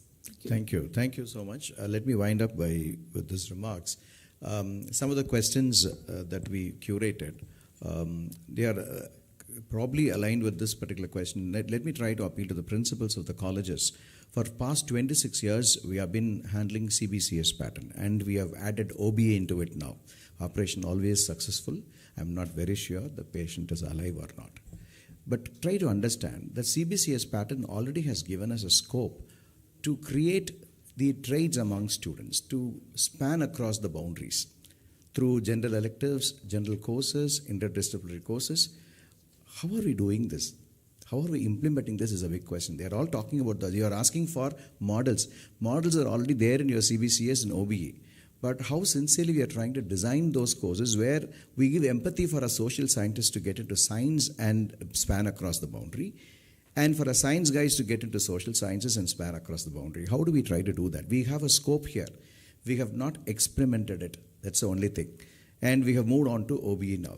And social immersion, the repeated question that I could get is, how can we create these traits among students? I think every department has, college is known for social relevance, and every department is involved in some social activity through service learning program or field trips or any other model, you can call it as community engagement. So definitely if you train, it's not about simply going for a field trip and coming back. Intentionally designed the community engagement carefully for the traits that you want to impart into the students. That designed engagement. If you try to do that, I think these social immersions will definitely result in imparting traits among students. That's what the companies are looking forward for. It's not skill first. It is all about attitude first. So I thank the panelists for supporting me, and thank you so much. And also for the questions that we could curate, and the team over here which curated and consolidated those questions, bucketed them. Thank you, Brinley, for your support, and Abraham for your support. Foster empathy and how faculty, academicians, and professionals can collaborate to bring long-term growth and future-ready graduates. We sincerely thank our panelists for sharing their valuable perspectives. To express our gratitude, panelists with momentum. Coimbatore, where he led administration coordinated development initiatives and oversaw law and order, disaster management, and government schemes. He has also served as Commissioner of Tirupur City Municipal Corporation, Joint Commissioner for Commercial Taxes and GST, Sub-Collector of Namakkal, and Executive Officer of the Arulmigu Dandayudapani Swami Temple, Parani. Before joining the civil services, he worked with global consulting firms such as EY and KPMG, gaining experience in audit, financial analysis, and transaction advisory. Mr. Paul Arun is the Senior Vice President and Chief of Staff at Guidance Tamil Nadu, the Government of Tamil Nadu's investment promotion agency. He leads external engagement, global partnerships, strategic communications, and investor outreach, working closely with international corporations, diplomatic missions, and industry leaders. Mr. Paul plays a key role in building global investment relationships and supporting high-level investor engagements and international collaborations for the state. His work promotes Tamil Nadu's strengths in advancing manufacturing, electronics, AI, semiconductors, green energy, maritime industries, and global capability centers. He actively contributes to positioning Tamil Nadu as a leading global hub for innovation, manufacturing, and sustainable industrial growth. Mr. Kevin George is a technology thought leader with over 20 years of experience driving startups and emerging technology leaders. We will follow the same modality for interface with the panelists and moderator. Thank you so much for gathering here together to hear us out. There's a lot of buzz, there's a lot of talk going on about this term, global capability centers. So on that account, I think my first question would be towards Mr. Kevin. Mr. Kevin, the question for you is the manufacturing GCCs. That is where one spin-off in the manufacturing GCC is what is called the research and development, where specifically focus on the R&D work. The examples of, I would say, Renault Nissan. Renault Nissan has one of the largest R&D centers in the world, in the country, and that is in Chennai. Ford also has one of the largest R&D. They also have it in Chennai. We can list down many of those GCCs having a large R&D centers. And broadly, like some of those technical aspects, right? Automotive, Bosch. Bosch has their R&D center in Chennai as well in Coimbatore. So these are the 4 different type of GCCs which are taking the shape. And what is scaling now high is a product GCCs. That's where the big number is going to go forward. The service GCCs may optimize over a period of time because of the impact of the AI and other stuff. business GCC is going to continue, and manufacturing GCCs, particularly from our state, that's going to scale high and high. Thank you. Thank you, Kevin. So I think it would be fair to summarize, basis what Mr. Kevin did mention, that the three pillars for a successful and a functional GCC would be cost, your talent, and the sustainability. Sustainability being, again, of course, you invest a lot in the talent and how long you can retain the talent for the functions that you foresee. Thank you so much for that, Mr. Kevin. My next question is to Mr. Kranti Kumar. Skilling is quite critical in the entire ecosystem of the GCCs. So in this regard, how can colleges in Tamil Nadu align their existing curriculum with the global delivery standards? Your thoughts? Thank you. Thank you, Arun. So I would like to start with where Tamil Nadu stands today. So we keep hearing about the statistics that Tamil Nadu has highest gross enrollment ratio in higher education. We have the latest official numbers of 2021 of Government of India, which puts us in the top, but with some around 50% number. But that is very misleading. With the initiatives that we are taking, with the way our society has progressed, with a decent level of confidence, we can today tell that almost 80 to 85% of all the students who are completing class 12 are getting into higher education today, are getting into colleges today. That's a very big number. And these students who are getting into colleges are very, very aspirational. Like, I'm building the background why we are interested in GCCs and why we should get this right. Of all the students who are entering into colleges, around 50% are entering into arts and science colleges. I think many of you would be representing those arts and science colleges. And probably around 20 to 25% are entering into engineering colleges and rest into other streams. These students are very, very aspirational. And for them, like we talk about the great American dream and we have a great Indian dream, the great Indian dream is to enter into a high-paying service sector job. That is everybody's aspiration. With all the efforts that guidance is putting in, with all the efforts that industries department has put in, Tamil Nadu has always been a great manufacturing powerhouse. Now we have spread these industries not just in few locations but to every district of the state. Now in every district, anybody who aspires to work for a company can get a job. But the youth has higher and higher aspirations, and I'm sure at Guidance you will be getting tagged on social media every day. Where are the GCC companies? And I'm very happy that you are able to get a lot of them over the past few years.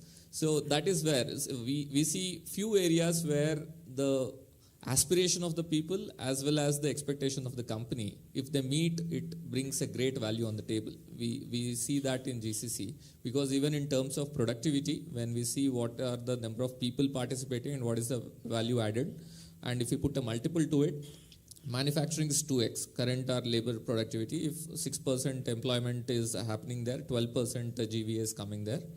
Whereas in high level skills like GCC, it is 5x. That is why it's very important to get these jobs to Tamil Nadu.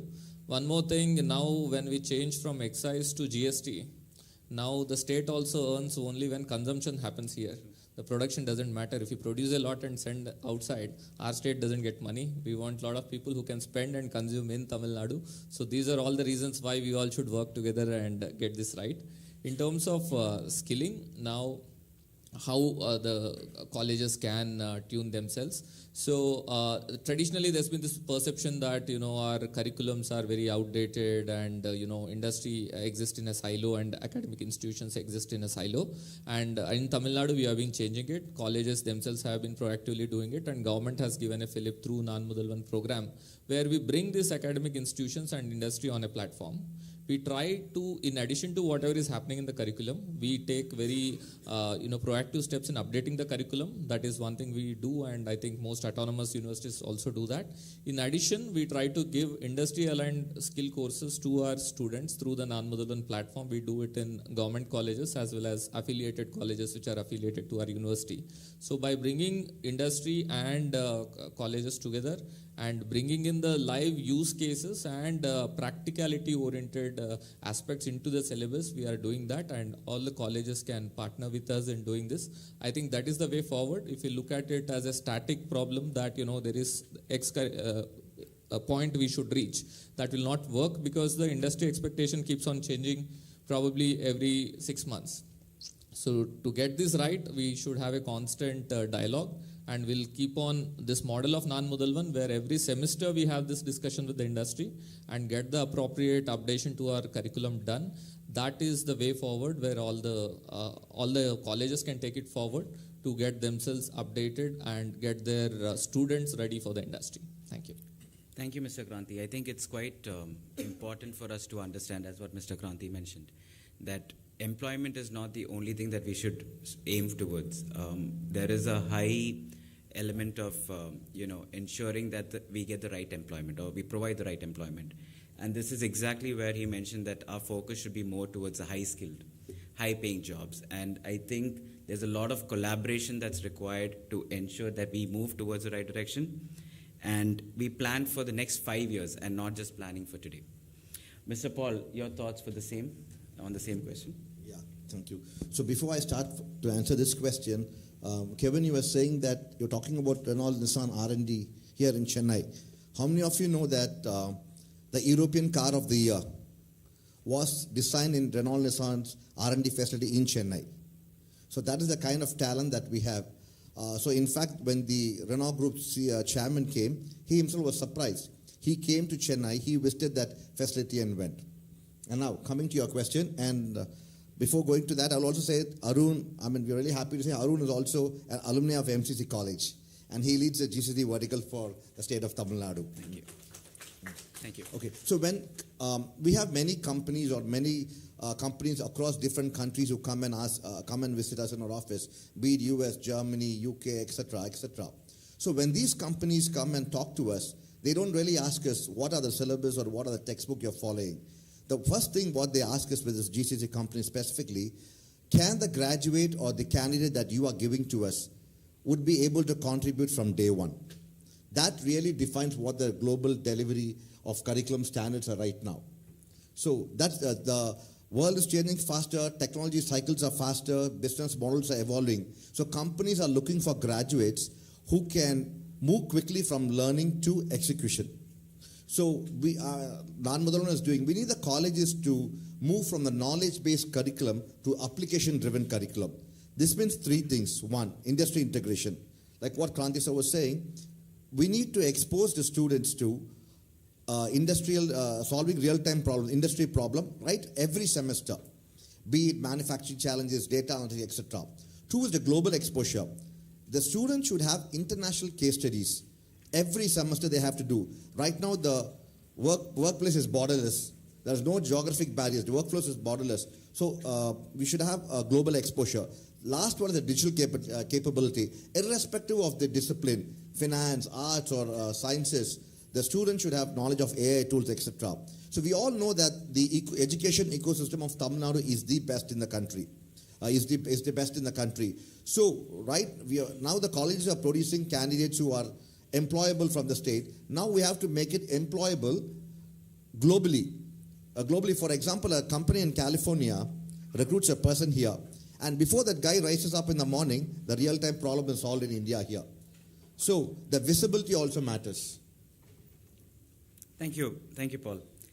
Mr. Kevin, here's a question, maybe a little bit more in depth to my prior question. We understand that there's a lot of experience that's required for the expectations of the GCC companies. Now, my question to you here is, if I was to keep a GCC-ready candidate on one side, and the current crop of graduates coming out of arts colleges, science colleges, engineering colleges, what would be the striking difference between both of them? Or rather, if I was to ask you, what would be the expectation differential from the employer's front? Yeah, I think Mr. Kranti as well as Paul, beautifully they've summarized the expectation aspect. I just want to latch on one point where Paul mentioned is about the industry integration. take it as an important thing. I think one thing that you want to do today, you want to go to your colleges and make the change is the industry integration. I'll expand the word of industry integration, what that could entail. It's not about, I'll be a little practical and a little bit blunt and candid, okay? It may hit you, don't mistake me. It's good for the students and good for the future of the colleges. Normally what happens is a student joins in the first year. At the end of the 6th month, the student is getting pushed to an industry integration of like going something, what they call internship. And what is internship period? It's for 30 days. The student comes and asks us saying that we need an internship 30 days, please get us somewhere in some company. I said, what is the purpose? That is part of my credit. I need to complete that. That is becoming a tick list, just a checklist. No value, useless, right?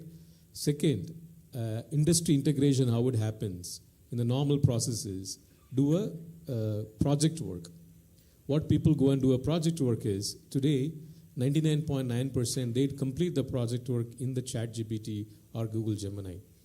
And happily they will submit, and it'll get sometimes accepted, and they pass through it. So it is becoming more of a theoretical approach.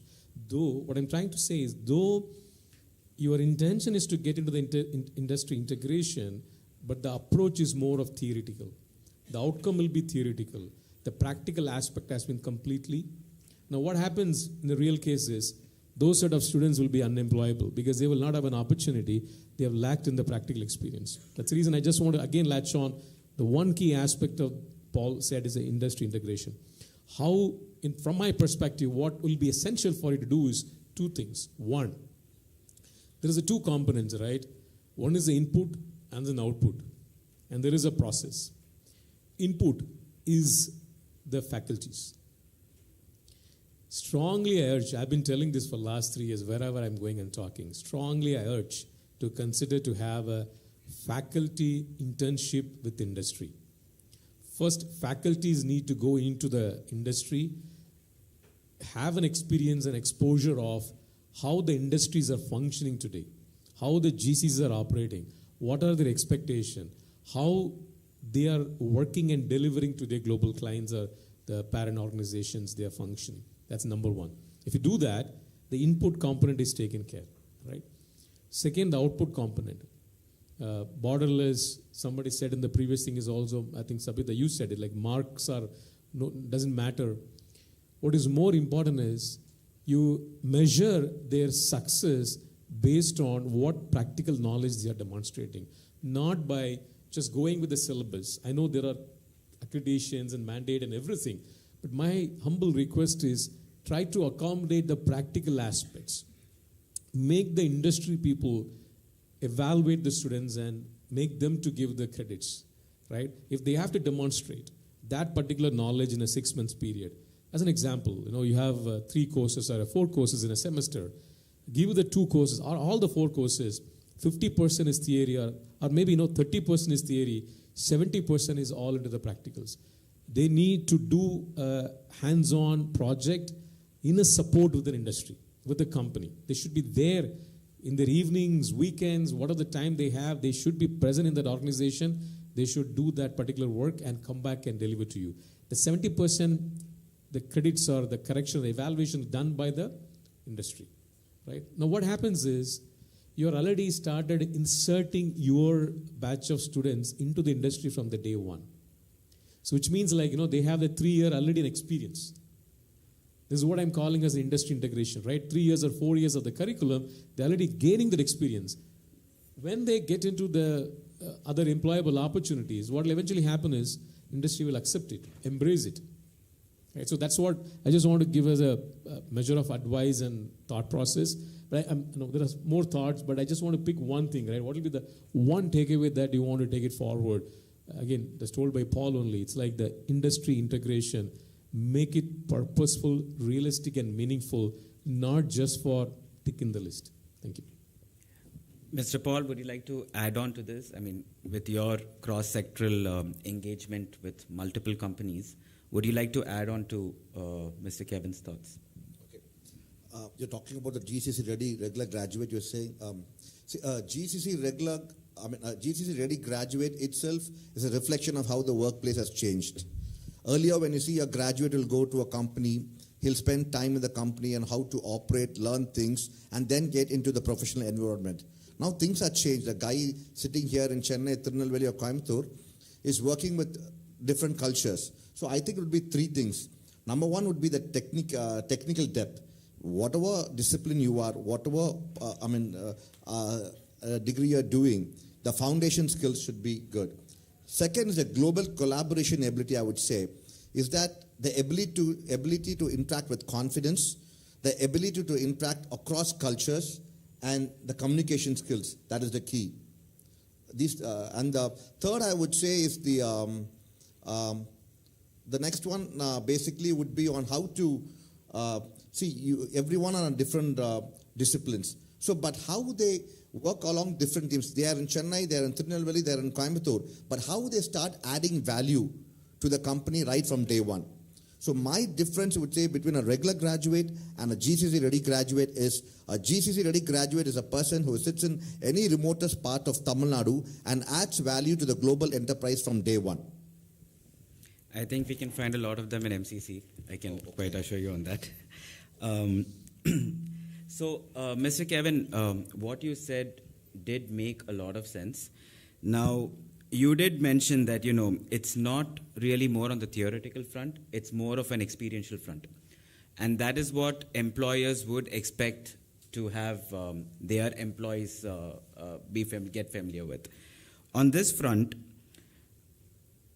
what would be your suggestion to reduce the theoretical knowledge and the industry and what, as per the expectation of the industry needs, number one? And number two is, how soon or how early should the students be exposed to an internship or an experiential learning program? Yeah, I think very, very good question and very relevant. But importantly, don't worry about the opportunities. There is a tremendous amount of opportunities are out. So all the talent people who have the right skills, they are employable. So there is not a dearth of opportunities. There are amazing opportunities that are available in the market, and it is there. The other side, there is also an impact on the AI. So AI is going to downsize certain set of people. That is also bound to happen. Now, what changes that would enable you to make in this paradigm shift? Because one side, there is a new skill generation happening. Other side, the old skills are getting optimized and the downsizing happening. So there is an addition and there is a deduction. So that's kind of the equilibrium is happening today. I just go back again saying that three things. Number one, the students are very good. I think the current set of students are very knowledgeable. They are trendy. They understand the technology so fast. But what they are missing is, take an example, people are using ChatGPT or Gemini or Claude or something. They are just putting their content and getting it. They're thinking that that's a smart thing what they're doing. Actually, that's not the smart thing at all. Right? My father is an 81-year-old person. He does much better than me on the ChatGPT. His prompts are very excellent. Right? So that is where the gap people need to understand. So people need to think go below the layer of not in the consumerization, they stay there and they climb themselves like I'm an expert. I'm an AI engineer. I'm AI ready engineer. It's not. You need to go beneath saying that how the LLM models are done. Understand that you are not arts and science or a technology. Doesn't matter. The next generation of the industry and the growth is led, from my perspective, I call like 3 segments. One is AI. Second is quantum. Quantum computing will play a huge role in the arts and science, particularly people who are in the physics and chemistry. They know that's the next growth. 2027 onwards, that's where the biggest opportunity is going to lie. Third is the cybersecurity. So it doesn't matter you are an engineer or an arts and science. These are the technologies that are going to actually outpace the market, right? So I want to ask you first, enable your students in the technological foundation layers very strongly, rather than consumerization layer. Right? Let's not get upbeat about, you know how to use it, you know how to prompt it. That's like a very minimal thing. So make the students understand the next 3 layers of the technologies, whatever they are operating. Number 2, confidence. The biggest thing that anything, challenges, whatever comes through, right? The confidence. Invariably, we lack in confidence. Okay? 3-4 questions pounds on that particular student, they go very nimble because they may have the knowledge, they may have the skill to outperform, but they are not have that resistance to hold and confidently and boldly answer. So whatever the curriculum tells you to be confident, grow the students in that confidential nature. That's very important, the second one.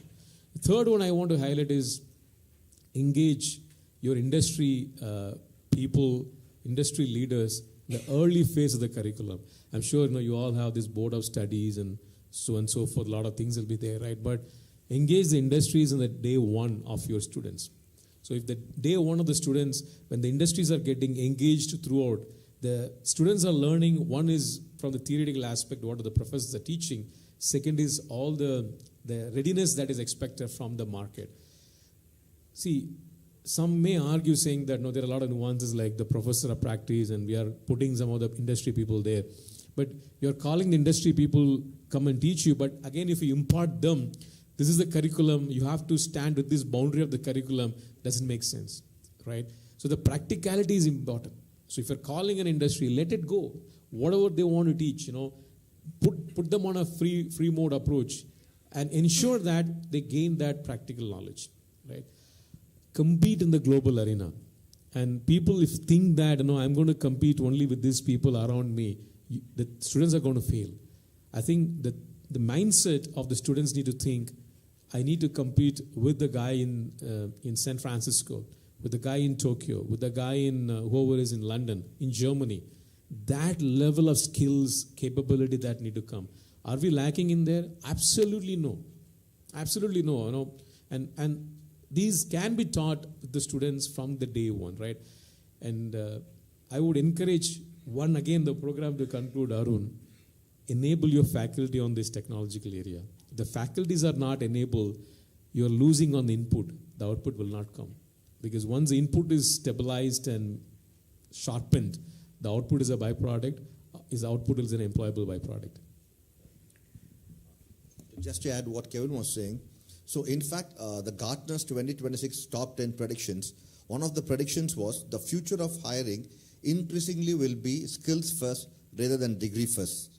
So what it tells is that colleges should help students to build demonstrable projects, skills in the project, internship, and real-time problem-solving skills. So that comes into the play.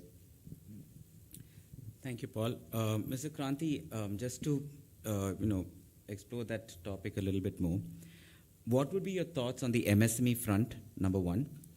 And number two, with your phenomenal success with the Tamil Nadu Skilling Program, are there any inputs that you'd like to offer which could be adapted by the colleges, universities of Tamil Nadu? Wonderful, thank you. On the MSME, MSMEs are the backbone of Tamil Nadu economy as well as the Indian economy, and they are the ones we need to solve for. And there are very good initiatives that are in line. One of the project along with Niti Aayog that is happening is how we can offer internship to college students where they can go and solve the problems of MSMEs of today, and for this they can get academic credit. So that would be a great way, a win-win situation for both, where earlier these MSMEs were just consumers of generic technology. But with the advent of AI, now there is scope for customizing a tool for each MSME, which is based on their business and let their business grow. And now anybody can come up with a code and help them. So that would be a great opportunity. We are working on that, and all the colleges can explore. Now this the UGC also came out with a very good rules where apprenticeship embedded degree courses are also on offer to many colleges. We are also working with government colleges to take them up, and many private colleges can also explore this opportunity. And there I would stress the point which Mr. Kevin has stressed. This 1 month internship and all will not help. That definitely will not help. And in engineering today, where at least 1 semester a student can go and do these internships, and And with this apprenticeship embedded degree programs which are now allowed, almost half your total time of a degree program can be an internship. And whatever they are doing in the industry can be recognized, can be assessed. So that's a great opportunity, and we should go more and more into this. And personally, I am a chartered accountant, and in the CA curriculum, we have this embedded where we had to do 3 years of articleship. And there we would learn everything, more than what we learn in a classroom. So that is a necessary aspect. One more thing I would stress upon is, one more thing which Kevin had stressed upon is the interdisciplinary nature of it. Like today, the biggest platforms we use, DeepMind and Claude, if you see the founders, they both have degrees in pure science. And if you see DeepMind, the Nobel Prize he won with AlphaFold is in chemistry for solving a model for predicting a protein structure. So you can see the cross-cutting nature of the technology today. And that is where we are missing out the most, where we think in silos. A physics graduate needs to do this, a chemistry graduate should only do this, they should end up only in this industry. Our engineering colleges make them in a particular silo. So I think cross-cutting, exposure to skills and thinking every latest technology, how it will impact their own field is very, very important. And I think with the advent of AI, one of the biggest industries that will see a boost is life sciences. And Tamil Nadu has got recently very good investments in it, thanks to our industries department. And that will really see a boom, because things that could take, one of the biggest challenge in this life sciences industry and especially pharmaceutical was some of the research which would take 50 years. Nobody will take it up because who has that time? Now with these advanced tools, that time has come down to 5 years and 10 years. Now we are going to see a huge boom in that sector, and most of the colleges which are now doing arts and science, your people who are doing in physics, in chemistry, in all the life sciences, huge avenues are going to open for them. So you need to be on a constant lookout of what is the latest that is happening. And one more thing which is a pet peeve of all of us in the government as well as anybody in the policy is the research and the quality of research that happens, and whether that research is translational. First thing, how many patents we file and how many get granted and how many of them get into a product. Tamil Nadu wants to become the product nation TN, where we want these prototypes to come out of our colleges and then become startups. And for every stage of this, we have a program to give a fillip. So we encourage all the colleges, a lot of them have incubation hubs, to make best use of all the government programs as well as latest developments in technology, and ensure that first the research priorities are aligned. Right at the research stage, we should not do this just for the sake of it. We should do this to make it into a product. We should see how this translates into a product and how we can build that. That is a priority for us as a nation. That is a priority for us as a state, and we should definitely keep our focus there. Thank you. Thank you, Mr. Kranti. Mr. Paul, my last question for this session would be towards you. So, how can the colleges create a talent visibility beyond just their campuses? I mean, this is somewhere I think we would really value your inputs on what more the campuses would need to do in order to create that awareness, yes, we are talent ready in the GCC space. And a follow-up question on that is, how do the students demonstrate their job readiness in the field of AI? The talent, the hiring, the trend itself is changing right now. Earlier, when we used to be in the college, the companies used to come to the campus.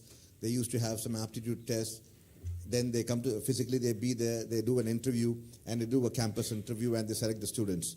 But right now, a company sitting in Singapore, Berlin, Australia, Bay Area can select a student from Tirunelveli, Madurai, Coimbatore by not even visiting the campus, but just because of the global presence. But right now, more than campus or physical, the global visibility is more important. So what colleges should do is now they should tell the students to create digital portfolios. A lot of GitHub repositories are there. The students do a lot of research, a lot of certifications. Everything should be online. And a lot of industry engagement programs should be done. That is basically talk about the hackathon, innovation challenges. When the colleges do, the companies do come, and also they see the candidates there. And the other thing which I would like to suggest is that there should be a shared cloud platform or a shared platform where all the universities or colleges should come together and put all the certification skills and the project accreditations of our students online.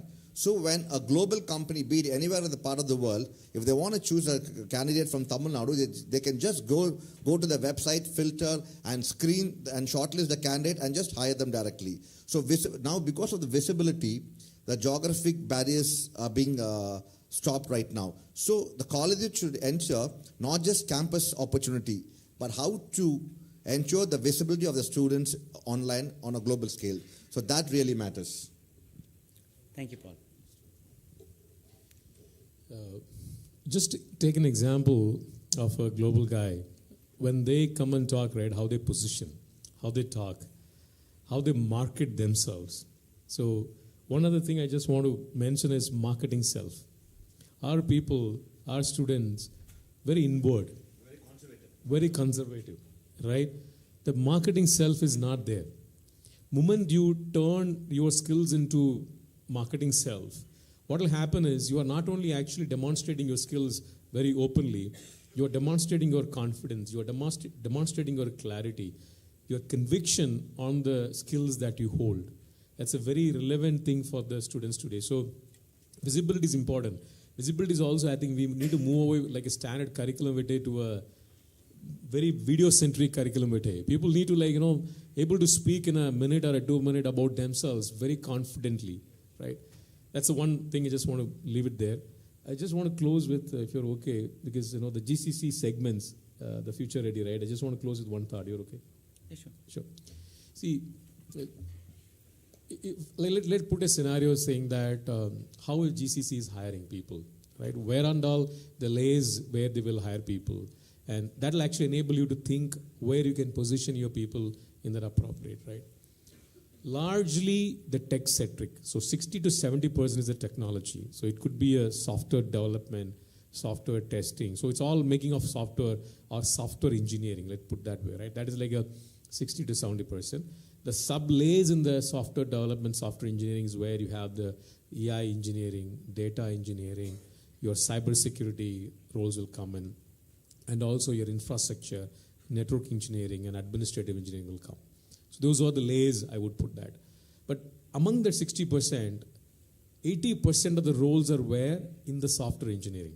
Okay.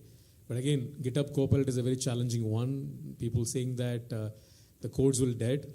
This can be automated using the AI. But today the stand is that is where the larger area. So the 60% sits there, right? The rest of the 40%, a lot of companies, they do outsource or put their support functions in terms of like F&A, finance and accounting, marketing, sales. For example, someone will put their PPT factory into the centers here, right?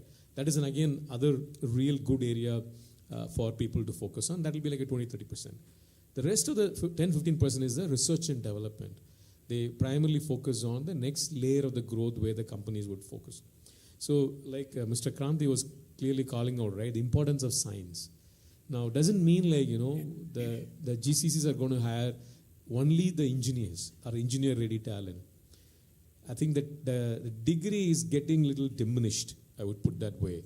More is important the skill first. So whoever is holding the skill on meeting these three platforms which I talk about, right, they'll be absorbed quickly. And so that's a fuel for thought to think through how can I strategize your students' mindset. One point I just wanted to highlight. How many of you are representing any college from tier 2 or tier 3 cities? Okay, so regarding, because we see a marked difference, the proficiency in English language is very important, all said and done, because all these companies are from abroad, even Indian companies these days value that. So what we see in tier 2, tier 3 cities is that, the suitability of curriculum that we are working with the higher education department also, and also pedagogy of how we teach English language. Because when we see, the syllabus of English that is being taught, it's poetry, prose, literature, Shakespeare, everything is there. But we don't spend any part of our curriculum in making students speak. So if you see, this is very absurd. If you go to learn any foreign language, this is not how it is taught. And all said and done, English is a foreign language. It should be taught like a foreign language in a context, and you should make the student speak. That is not being done. For tier 1 city, it may not be a problem. For Chennai, it may not be a problem because student would be speaking this at their home or with their friends. They would be following English movies. But I see this as a major challenge when we go to tier 2 and tier 3 cities. What the curriculum is teaching is absolutely not translating into the skill for the student, and we are not spending enough time in teaching English like a foreign language. You teach English like a foreign language and get his communication skills up. That is not happening. They are just mugging up something for the exam and writing. That won't help the student. So if any of you are representing tier 2 and tier 3 colleges, then this is the one thing you should devote your time to, because invariably the companies come and say that, you solve this, rest technical skills we'll teach them. We like your candidate because he is going to be the most loyal, he is going to be the least of our problems, he will stick with us and he'll contribute a lot. But one thing we want to be solved is, he should be confident in speaking English and he should be able to express himself well. That cannot be done in 30 days. That cannot be done in 60 days. That is a project which would take at least 2-3 years. And that is one thing the colleges should invest in. Thank you. Thank you, Mr. Kranti. So now we're just moving to the Q&A session. And in fact, the first question is partly been answered by both Mr. Kevin and by Mr. Kranti. But nonetheless, I'd like to just bring out the question. The first question that's been brought to us is more on GCCs are expanding rapidly, but most discussions focus on engineering talent. How can GCCs meaningfully leverage graduates from arts, social science, basic science, and what roles could they realistically create for this talent pool? So in addition to what Mr. Kevin and Mr. Kranti mentioned, and I'd like to cover this topic across a few areas. In the tier 2 and tier 3 districts, we have a lot of IT/ITS companies that are set up over there. Again, this is an area that you could bring out the same question, like what is the opportunity that could be there for students from these areas. In the same tier 2, tier 3 districts, you have industries that have expanded their presence more towards the medical RCM sector, RCM building, medical building sector. What is the kind of skill set that they require? The skill set that they require is, again, as what Mr. Kranti mentioned, fluency in English and data analytics. Or even if you do not have a certification towards that, it's more of how well you can think analytically. This is, again, where Mr. Kevin mentioned, there is, of course, a certification required for doing your diligence or, providing your skill set to any business. But more than that, it is about your confidence, your experience, and how well you can perform. And if you have those experiential skill set aligned to you, that overpowers any certification that is out there. Now, of course, in the R&D side, it gets a little bit more technical, so your exposure there is a little confined. But if you look at the GCCs that were set up, just the GCCs that were set up in Chennai in the last 1 year, the incremental jobs that came in from those GCCs or the GCCs that were there who have expanded their presence is anywhere upwards of 40,000 people in Chennai. And these GCCs are more towards the BFSI sector, the retail sectors, where you do not need an engineering certification for performing your functions over there. So engineering, yes, in the R&D front, it is quite critical. But what is more critical as to what brings companies to want to offshore more functions, and these functions we are talking about your cost plus one centers, they cover across a range of functions like your HR, your finance, your IT, procurement, logistics. There are multiple functions that are covered over there, and in each of these areas, there is an opportunity for the non-engineering students to consider.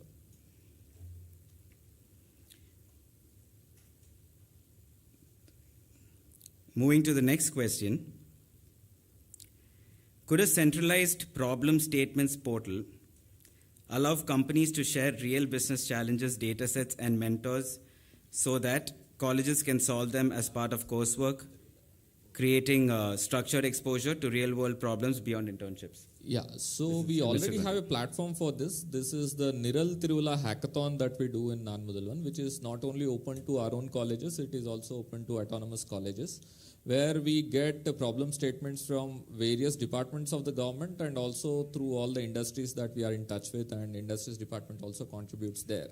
So the good part of like this year, around 25,000 teams have registered across different colleges for these challenges. So the important aspect of this is that we incentivize top ideas, because these are judged by Anna University, and the top ideas we incentivize with cash prizes. But the end of it, the top ideas, we also have a hand-holding through Startup TN or ITNT. ITNT is a government organization which incubates deep tech platforms. Startup TN is a government organization which handholds early stage startups, conversion of their ideas into early stage prototypes. And we have Entrepreneurship Development Institute in government which does handholding for first time entrepreneurs.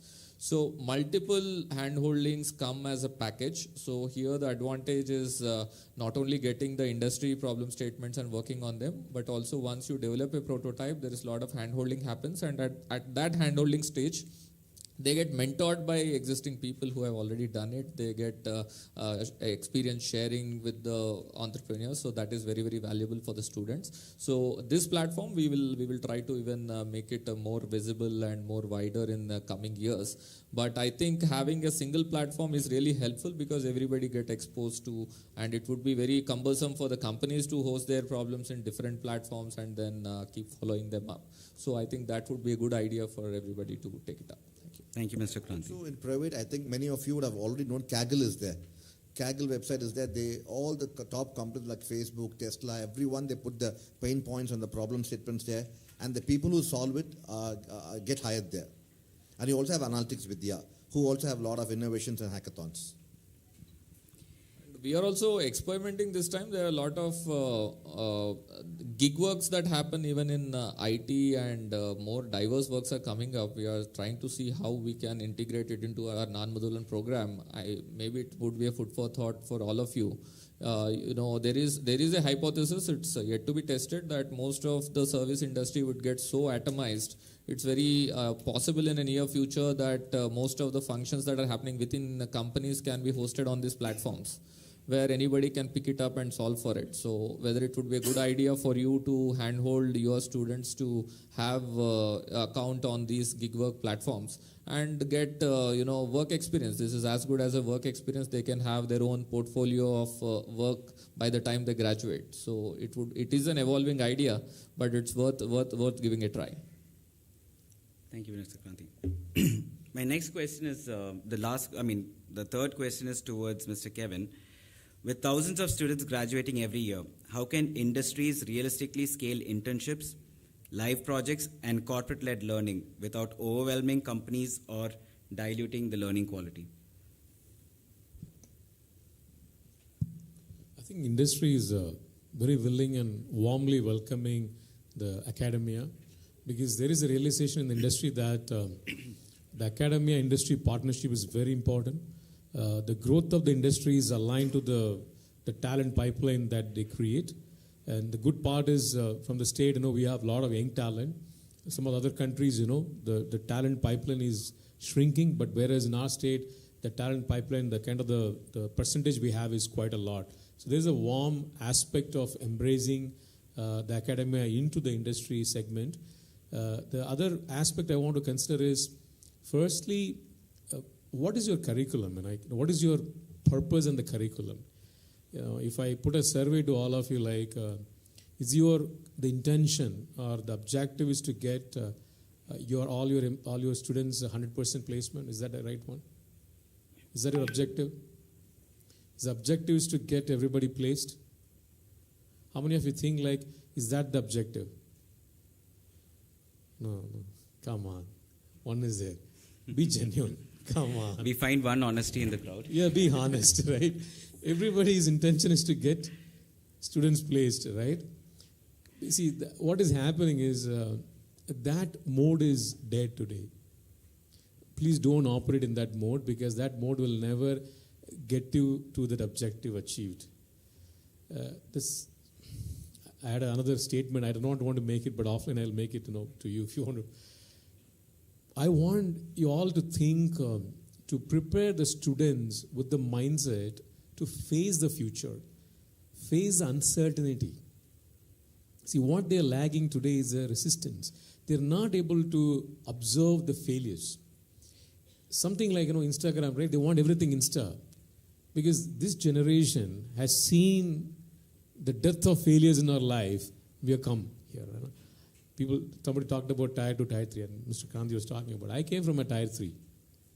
Right? I'm not even able to spell a proper statement in English properly 25 years back.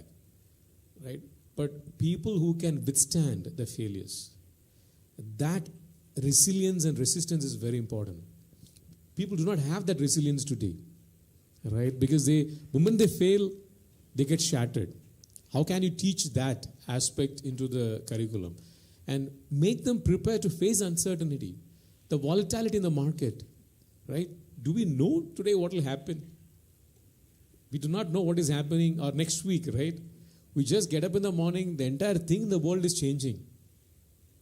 So how you can actually encourage the students to face this uncertainty, the volatility that is facing the market, right? Once they're able to face these kind of things, they become self-dependent because they are aware about themselves. They become self-dependent.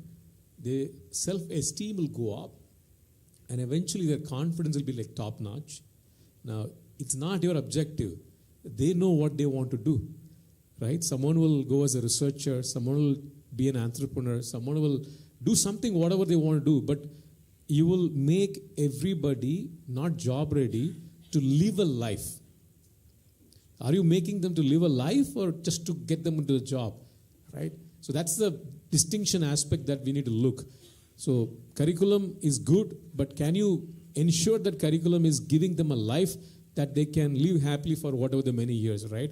Which they can face all these uncertainties and volatility that is happening around us. So I think it's more of preparing the students. Mr. Kevin, just to get clarity on this, I think it's more towards preparing the students for the journey and not the destination. The path is very important, right? The path can have a lot of hurdles, a lot of challenges, a lot of obstacles, and everything will be there in the path. But if they get down with the initial hurdles, right, then they will not able to get up. Because see, psychologically, what happens is when a student gets into the college, this is a story. This is a story we hear from a lot of engineering college and the parents, right? When we talk to them, I have spent 10 lakhs to educate my kid. Now, I have sold my property. These are all the tier 3, tier 2 people, sold my property to educate because the engineering and the fees is very high. Now, somehow that person need to get a job. Somehow, what? Right? This is where I was trying to avoid the statement. If it is not recorded, I will say it. The majority portion of the graduates are becoming, I'm not undermining anything, right? And non-competent roles are, like, when I say that, no, I'm an engineer, I'm a mechanical engineer, I want to go and work in that particular field, or I'm in a, whatever intention was to graduate, but they are getting into a lot of other jobs, right? You can visualize the other jobs, what I'm talking about, right? Because just to pure case is survival. I want to survive. I have back home, I need to take care of the debt and everything. So how can people mitigate these things in their life? So, yeah, sure. Like, this is giving a case where it doesn't go as planned, but even everything goes as planned. Today, work span has increased. Our average lifespan is going up. Not only lifespan, health span and work span is also increasing. And shelf life of careers is reducing. So it is very reasonable to project that all of your students would at least have 4 or 5 different careers in their life. They will not have a single career. Either their preference will change or the career they are in will go extinct. So you need to prepare your students not just for one career, but for multiple careers. In that, this aspect becomes very crucial. How you make them resilient, how you teach them how to learn, so that they keep on learning new things. And this is never going to happen that they enter a career and retire in that. That hasn't happened to at least I think the panel which is here, and it won't be happening to most of your students. We will be jumping careers and totally shifting fields, and we need to prepare our students for that. Okay, I think we have one last question. Are the non-Mudalvan and TNSDC initiatives truly reaching classrooms and replacing rote learning, or are they still largely operating at the policy level? So when we talk about non-Mudalvan initiatives, it is about reaching the most downtrodden and disadvantaged. So we bring this thought process. We have skilling for all programs. So one aspect of it is classroom skilling, and one aspect is for skilling of those who are not in education and not in employment. So I am leaving the second segment out. Now we are all in education sector here, so I am talking about people who are in colleges. So when we talk about this non-Mudalvan courses, as I discussed, we are bringing industry to the classrooms. Now the takeaway for the students, there would be certain institutions which already have this. For them, it would be like, yes, we already had X industry, now Y is coming in. But we today are reaching out to more than 2,000 institutions. Majority of them are in Tier 2, Tier 3 cities. And we are getting the same quality of industry engagement which a campus in Gindi Engineering College was getting to the remotest parts of the state. So when we did this evaluation, the confidence and the upgrading in employability, upgrading in the perception of their own self-worth, it has significantly gone up in Tier 2, Tier 3 city colleges, and mostly amongst the disadvantaged sections. So we see our objective in those lenses, and we have significantly changed this narrative in the colleges that arts and science colleges, most of them, at least in government, didn't have a placement cell. They never had a placement drive. So we brought that thinking that, this is what you should have. So we are conducting placement drives for arts and science colleges, students in government, in many of the affiliated colleges. We made it a metric that, we do the aspiration survey and we made it a metric. So in our skill portfolio that we offer, there are communication skills, there are technical skills which are aligned to the stream that they are pursuing, and there are general employability skills. And in most of these technical skills, we are getting 75% of these courses as CSR courses from global giants. So any of these courses, whether they are from Oracle, Cisco, or any of these major companies, if you go into the open market, they cost anywhere between 20 to 25,000 rupees for each certification. And the similar course is being offered by many autonomous colleges for 10 to 15,000, charging the student. And today we are very proud to say that today we have achieved around 49 lakhs of those certifications to the students. And if you put a monetary market value, we compute our own budget after discounting all the CSR value and the nominal cost that they charge us. But if you multiply the kind of charges they put in the open market, you will see the impact is really huge. So we look at it. One is changing the conversation, putting the right metrics and mindset into the colleges. And third is the social justice part, which is very, very important to our government. How we are making the same opportunity that is available to the top tier college student to the remotest part of the state. That is a very important objective for us. Thank you. Thank you, Mr. Kranti. Just to add to your question, like you said, whether non-Madras is still in the policy stage, I think in last August or July, guidance along with the non-Madras team went to Japan. When they went there, they met they went to a prefecture called Ehime, and Nissan's facilities, the HQ. They had a meeting with Nissan, and I think in January or December end, Nissan came back here, and we signed a MOU with them to train students here in Tamil Nadu. Nissan is setting up a training school in Tamil Nadu with the objective of teaching them automotive skills, EV, hybrid technology, and also teach Japanese language, and send these students to Japan to work in the Nissan facilities in Japan. So non-Madras is not only just discussion, but a lot of things are happening on ground. And other thing with the colleges have to take in mind is also new languages, Korean, Japanese, Mandarin. Because I see a lot of colleges, because a lot of consul generals said, a lot of people come here to colleges to train the language. But what happens is all the factories here, Hyundai, if you say Renault, everyone needs this people who are well versed in the native language, Japanese, etc. So the people who are coming to the colleges are being absorbed by the companies. So language is also key. So once you have a foreign language like Japanese, Mandarin, etc., the probability of getting a job is very high.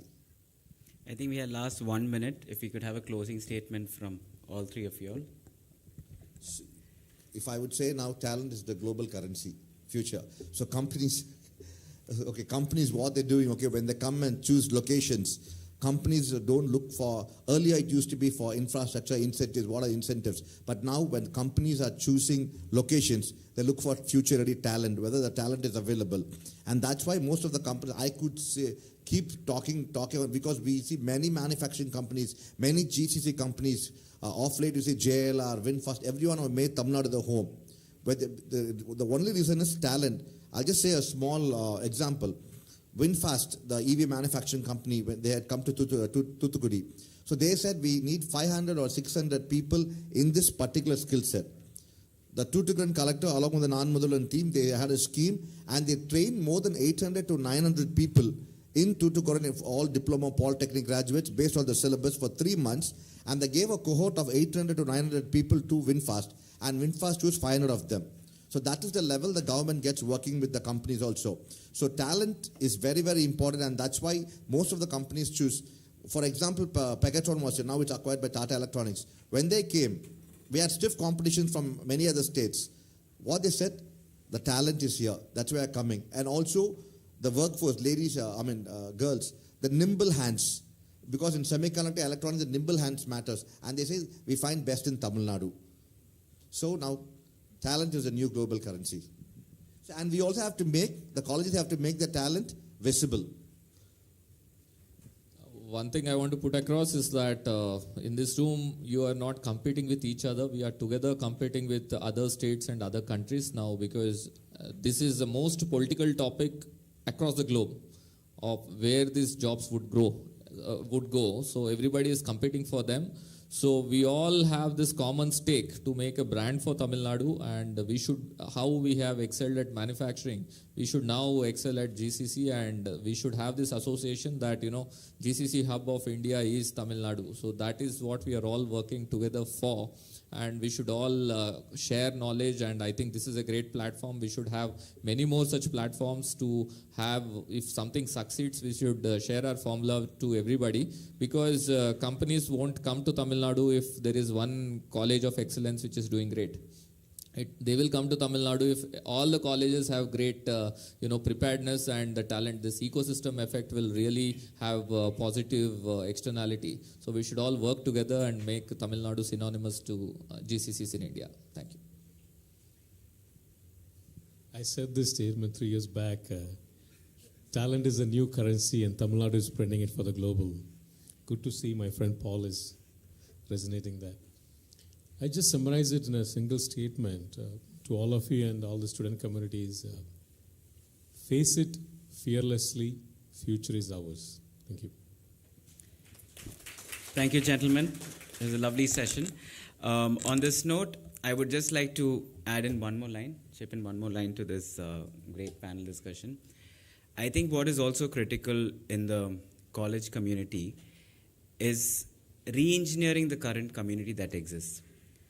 One, it's very easy for colleges to impose curriculums to the students. I think what is important is while that imposition occurs, the faculty, the management should also bring an understanding to the students, because they know what is happening in the world, they know where the trends are occurring, and they need to pass on that information to the students. And this would definitely bring in more motivation. It would encourage the students to want to explore the new curriculums that are offered.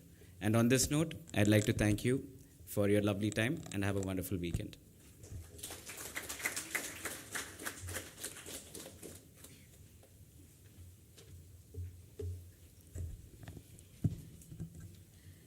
Thank you, sirs, for the enlightening session. I can say for sure that the session has evoked a sense of change and a shift to a new paradigm of how we can get our graduates ready to face the real world of technology, people, and global economy. To express our gratitude, I request our principal, Dr. P. Wilson, to present mementos to the panelists of Panel 2.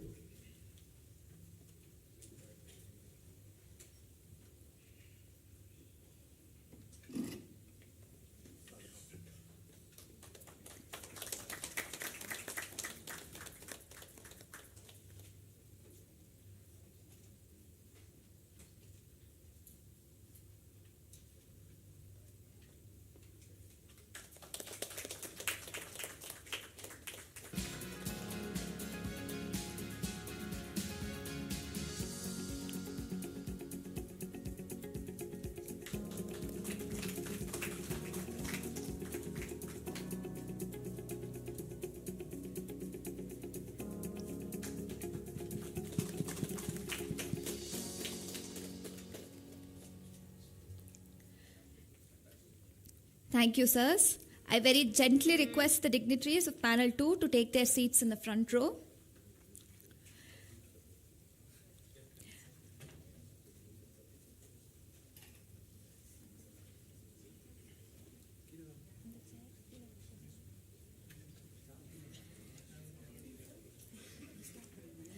As we come to the conclusion of this insightful program, it is time to express our gratitude to all those who made this event possible. I now invite Dr. R. Belinda, Director, Extension Program, to propose the vote of thanks.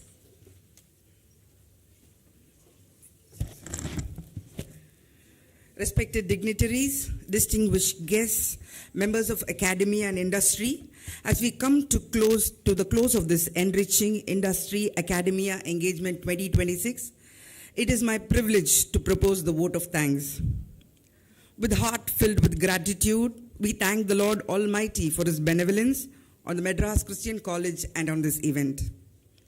First and foremost, we express our sincere gratitude to all the resource persons and panelists who generously shared their time, expertise, and valuable insights with us. Your perspectives on emerging trends, employability, and evolving expectations of industry have truly enriched today's discussion, sirs and ma'am.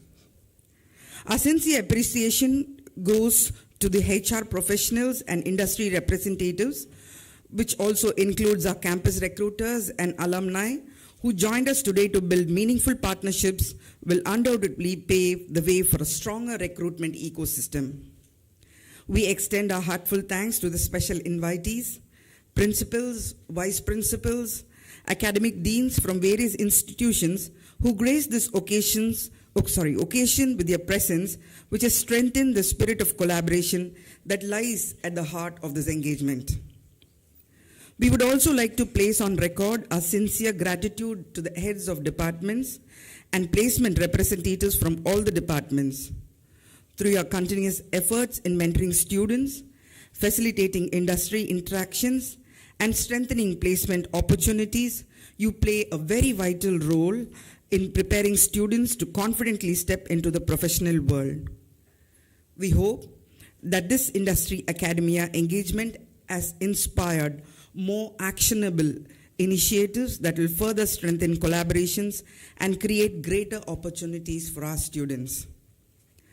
We place on record our sincere appreciation to our professors of practice, Mr. Bobby Jackson and Mr. Brindley, for their valuable presence and contribution to this session.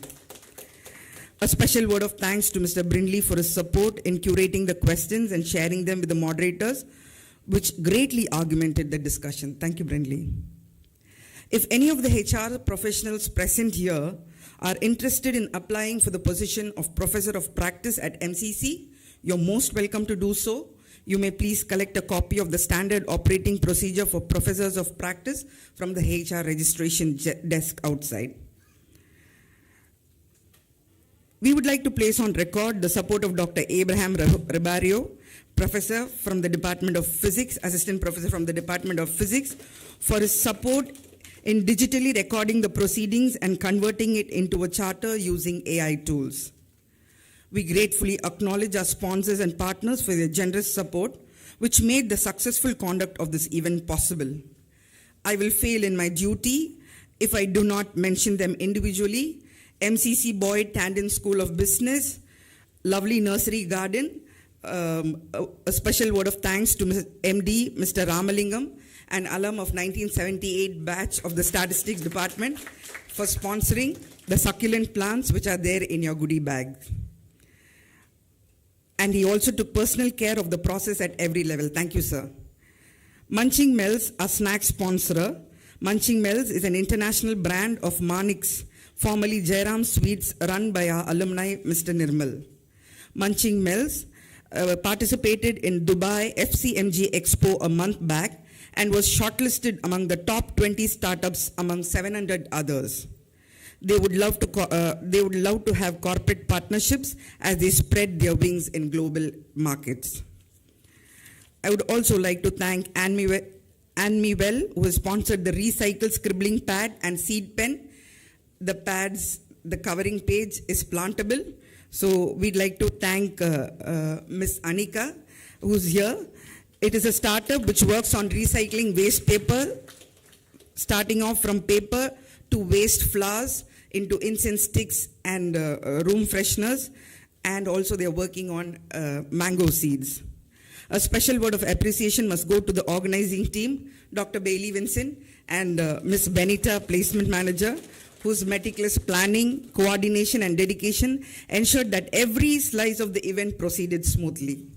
Your tireless efforts, attention to every detail, and unwavering commitment have been instrumental in making this event a meaningful and successful one. Thank you, both of you all. We also thank our student volunteers from Social Work SFS, particularly the second MSW and first MSW HRM students, interns from the placement office and office of the extension program, and the students from the Department of Hospitality and Tourism, whose enthusiasm, discipline, and tireless efforts behind the scenes contributed immensely to the success of this event.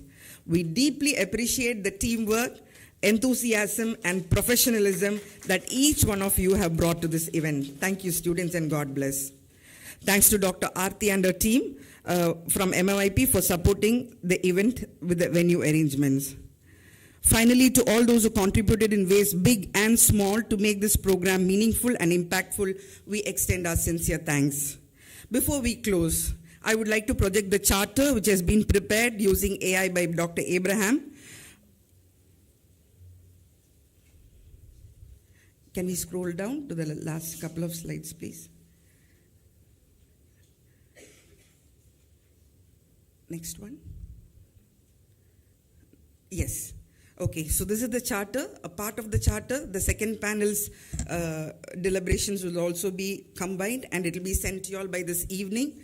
So we plan to integrate career readiness and experiential learning within academic design, map departmental competencies to develop discipline-specific pipelines, implement early student skill profiling and micro-credentials from year one, adopt emerging talent acquisition practices like hackathons and portfolio building, create strategic credit-based internship ecosystems aligned with industry timeliness, strengthen human competencies through service learning. I'd like to place on record credits to Ms.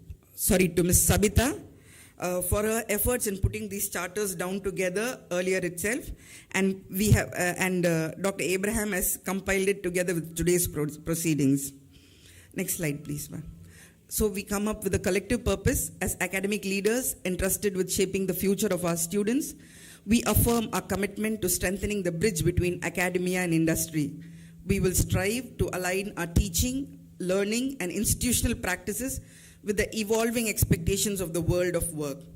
We will nurture students who possess not only strong disciplinary knowledge, but also the skills, character, and resilience required to contribute meaningfully to society.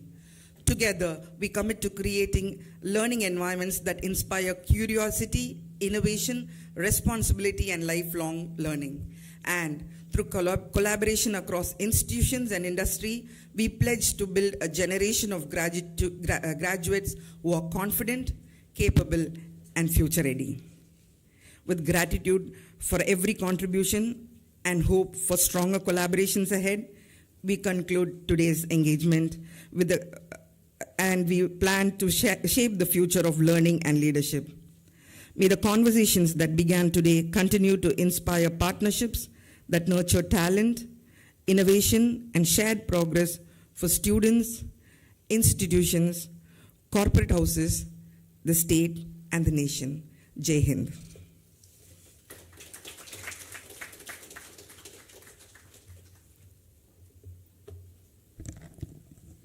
Thank you, ma'am. With that, we conclude Industry Academia Engagement 2026. We sincerely thank all our esteemed guests and participants for being a part of this meaningful interaction, and we look forward to your continued support and participation in Industry Academia Engagement initiatives of MCC. I have a few announcements. The feedback QR codes are placed on the respective tables and also displayed on the screen. I request everyone to kindly take 5 minutes of your time to give us your valuable feedback. Lunch will be served at the MMIP Cafe, where 2 counters have been arranged for service. Both vegetarian and non-vegetarian food are available. We thank all our distinguished speakers, special invitees, academic leaders, HODs, faculty members, and other participants for making today's engagement meaningful and impactful.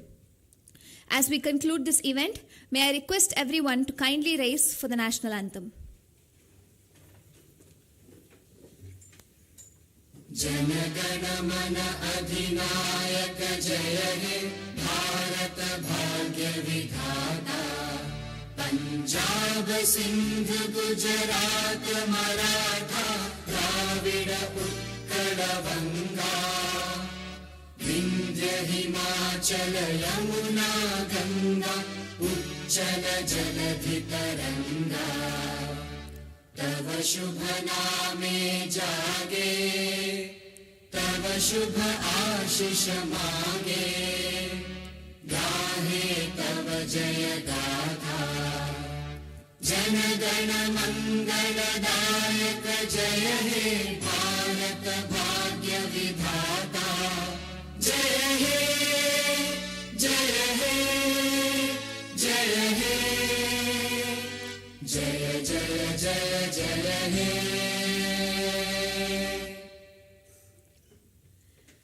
May I now request everyone to kindly proceed for lunch. Thank you one and all. Have a wonderful weekend.